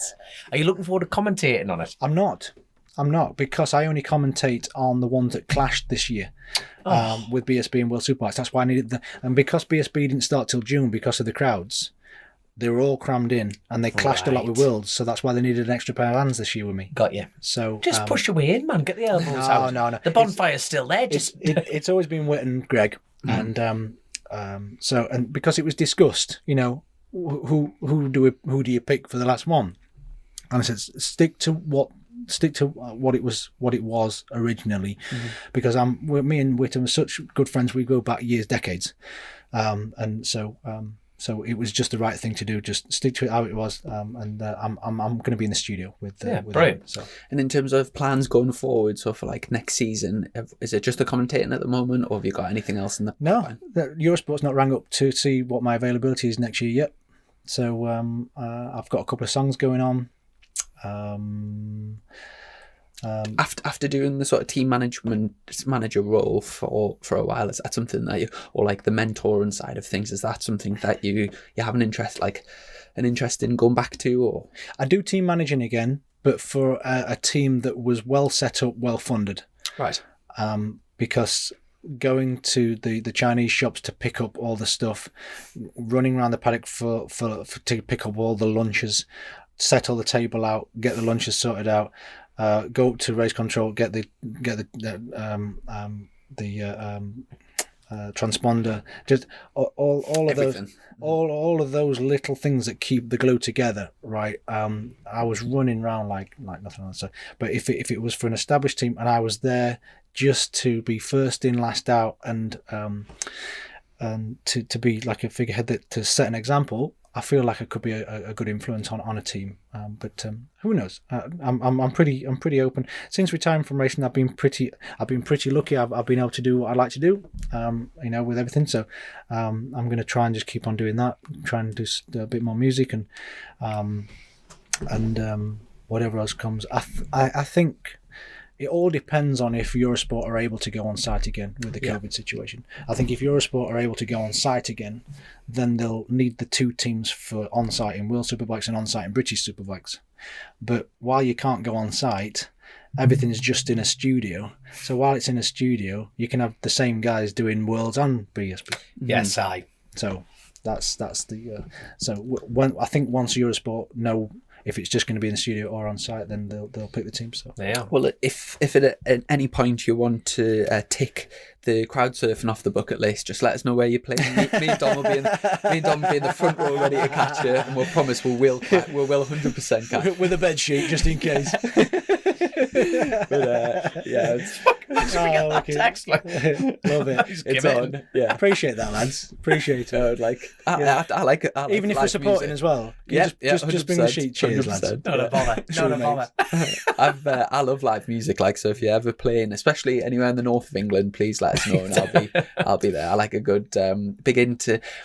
Bollocks! I'm waiting for his Germany tour again. That's where I'm going. Are you a fan of Thin Lizzy? Of course. Yeah. Well, there's a tribute band, Limehouse Lizzy. Right. I've seen them many times. Like a bit of rock and roll. So that'd be good. Real good. Yeah. And I'm big into my music. So. Well, isn't a couple of Thin Lizzy boys? Is it Black Star Riders? I think that there's a couple of Thin Lizzy players, or one Thin Lizzy player. So I think that's the name that they go under. Right. Yeah, obviously they're all not still here, luckily, but unfortunately. But it's an amazing similar kind of gypsy lifestyle. You're traveling around different places, entertaining people. The circus. Before I was going around in circles on a motorbike, and the other one was just on stage singing and playing. So, but it's quite a similar lifestyle to live. Much more healthy being a sportsman than a rocker, I must admit. So, I'll tell you one thing I forgot to ask you about, which sprung to mind. Can you remember so when you first went to MotoGP, the home Grand Prix? So I was there that year, and the Toseland t-shirts with the music thing going on, they were literally everywhere. You did well for merchandise that weekend. Do you know what? I'm not sure if it's been done since. I don't think. But I have been the only one to outsell Valentino Rossi at a British Grand Prix. I can believe that. Yeah, it was massive, and because very proud of that. I'd have that on the wall. Yeah. I would have preferred to have beaten him on the last lap in 2009 and finished 5th instead of 6th. But hey, we can't have it all. Just an extra few quid for t-shirts. That's it. Good lad. Good lad. Yeah. You said there was that thing about you said you were going to strip naked if you got it. Was it a win or a podium or something? Well, I did in Superbikes, didn't I? But yeah, I would have done in GP, that's for sure. There weren't much chance of it on the Tech Turd, though. Fantastic. That's what this episode's going to be now. I'm thinking of a title all the way through. Fantastic. We've got to say a huge thank you for your time and letting us come down and for a nice coffee as well. Hey, no problem at all. No problem. You got lucky there. I just got the decent coffee in. Yeah, for your posh mates there, so champion. Really. No, I've enjoyed it. You're doing a good job, lads, on getting the word out there on this fantastic sport of ours. The highs are so high and the lows are so low with it. It's a weird and wonderful kind of like place to be around the motorcycling world. And one of the two biggest things I've got from it, I think, are I was brought into and introduced to one of the nicest clubs that you can be a part of, and that's the biking club. I've met so many top people that are bikers from all walks of life. And with my achievements, the biggest achievement that I ever had was to leave that respected. Take the trophies away, take anything away.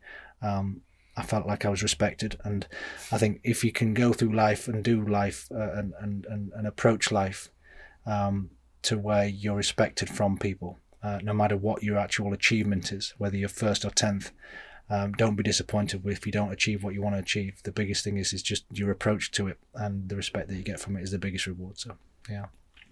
Thanks. Great way to wrap it up. Yeah, I'm sure a lot of people will be in different parts of their life and really appreciate your open honesty and I've definitely thoroughly enjoyed it.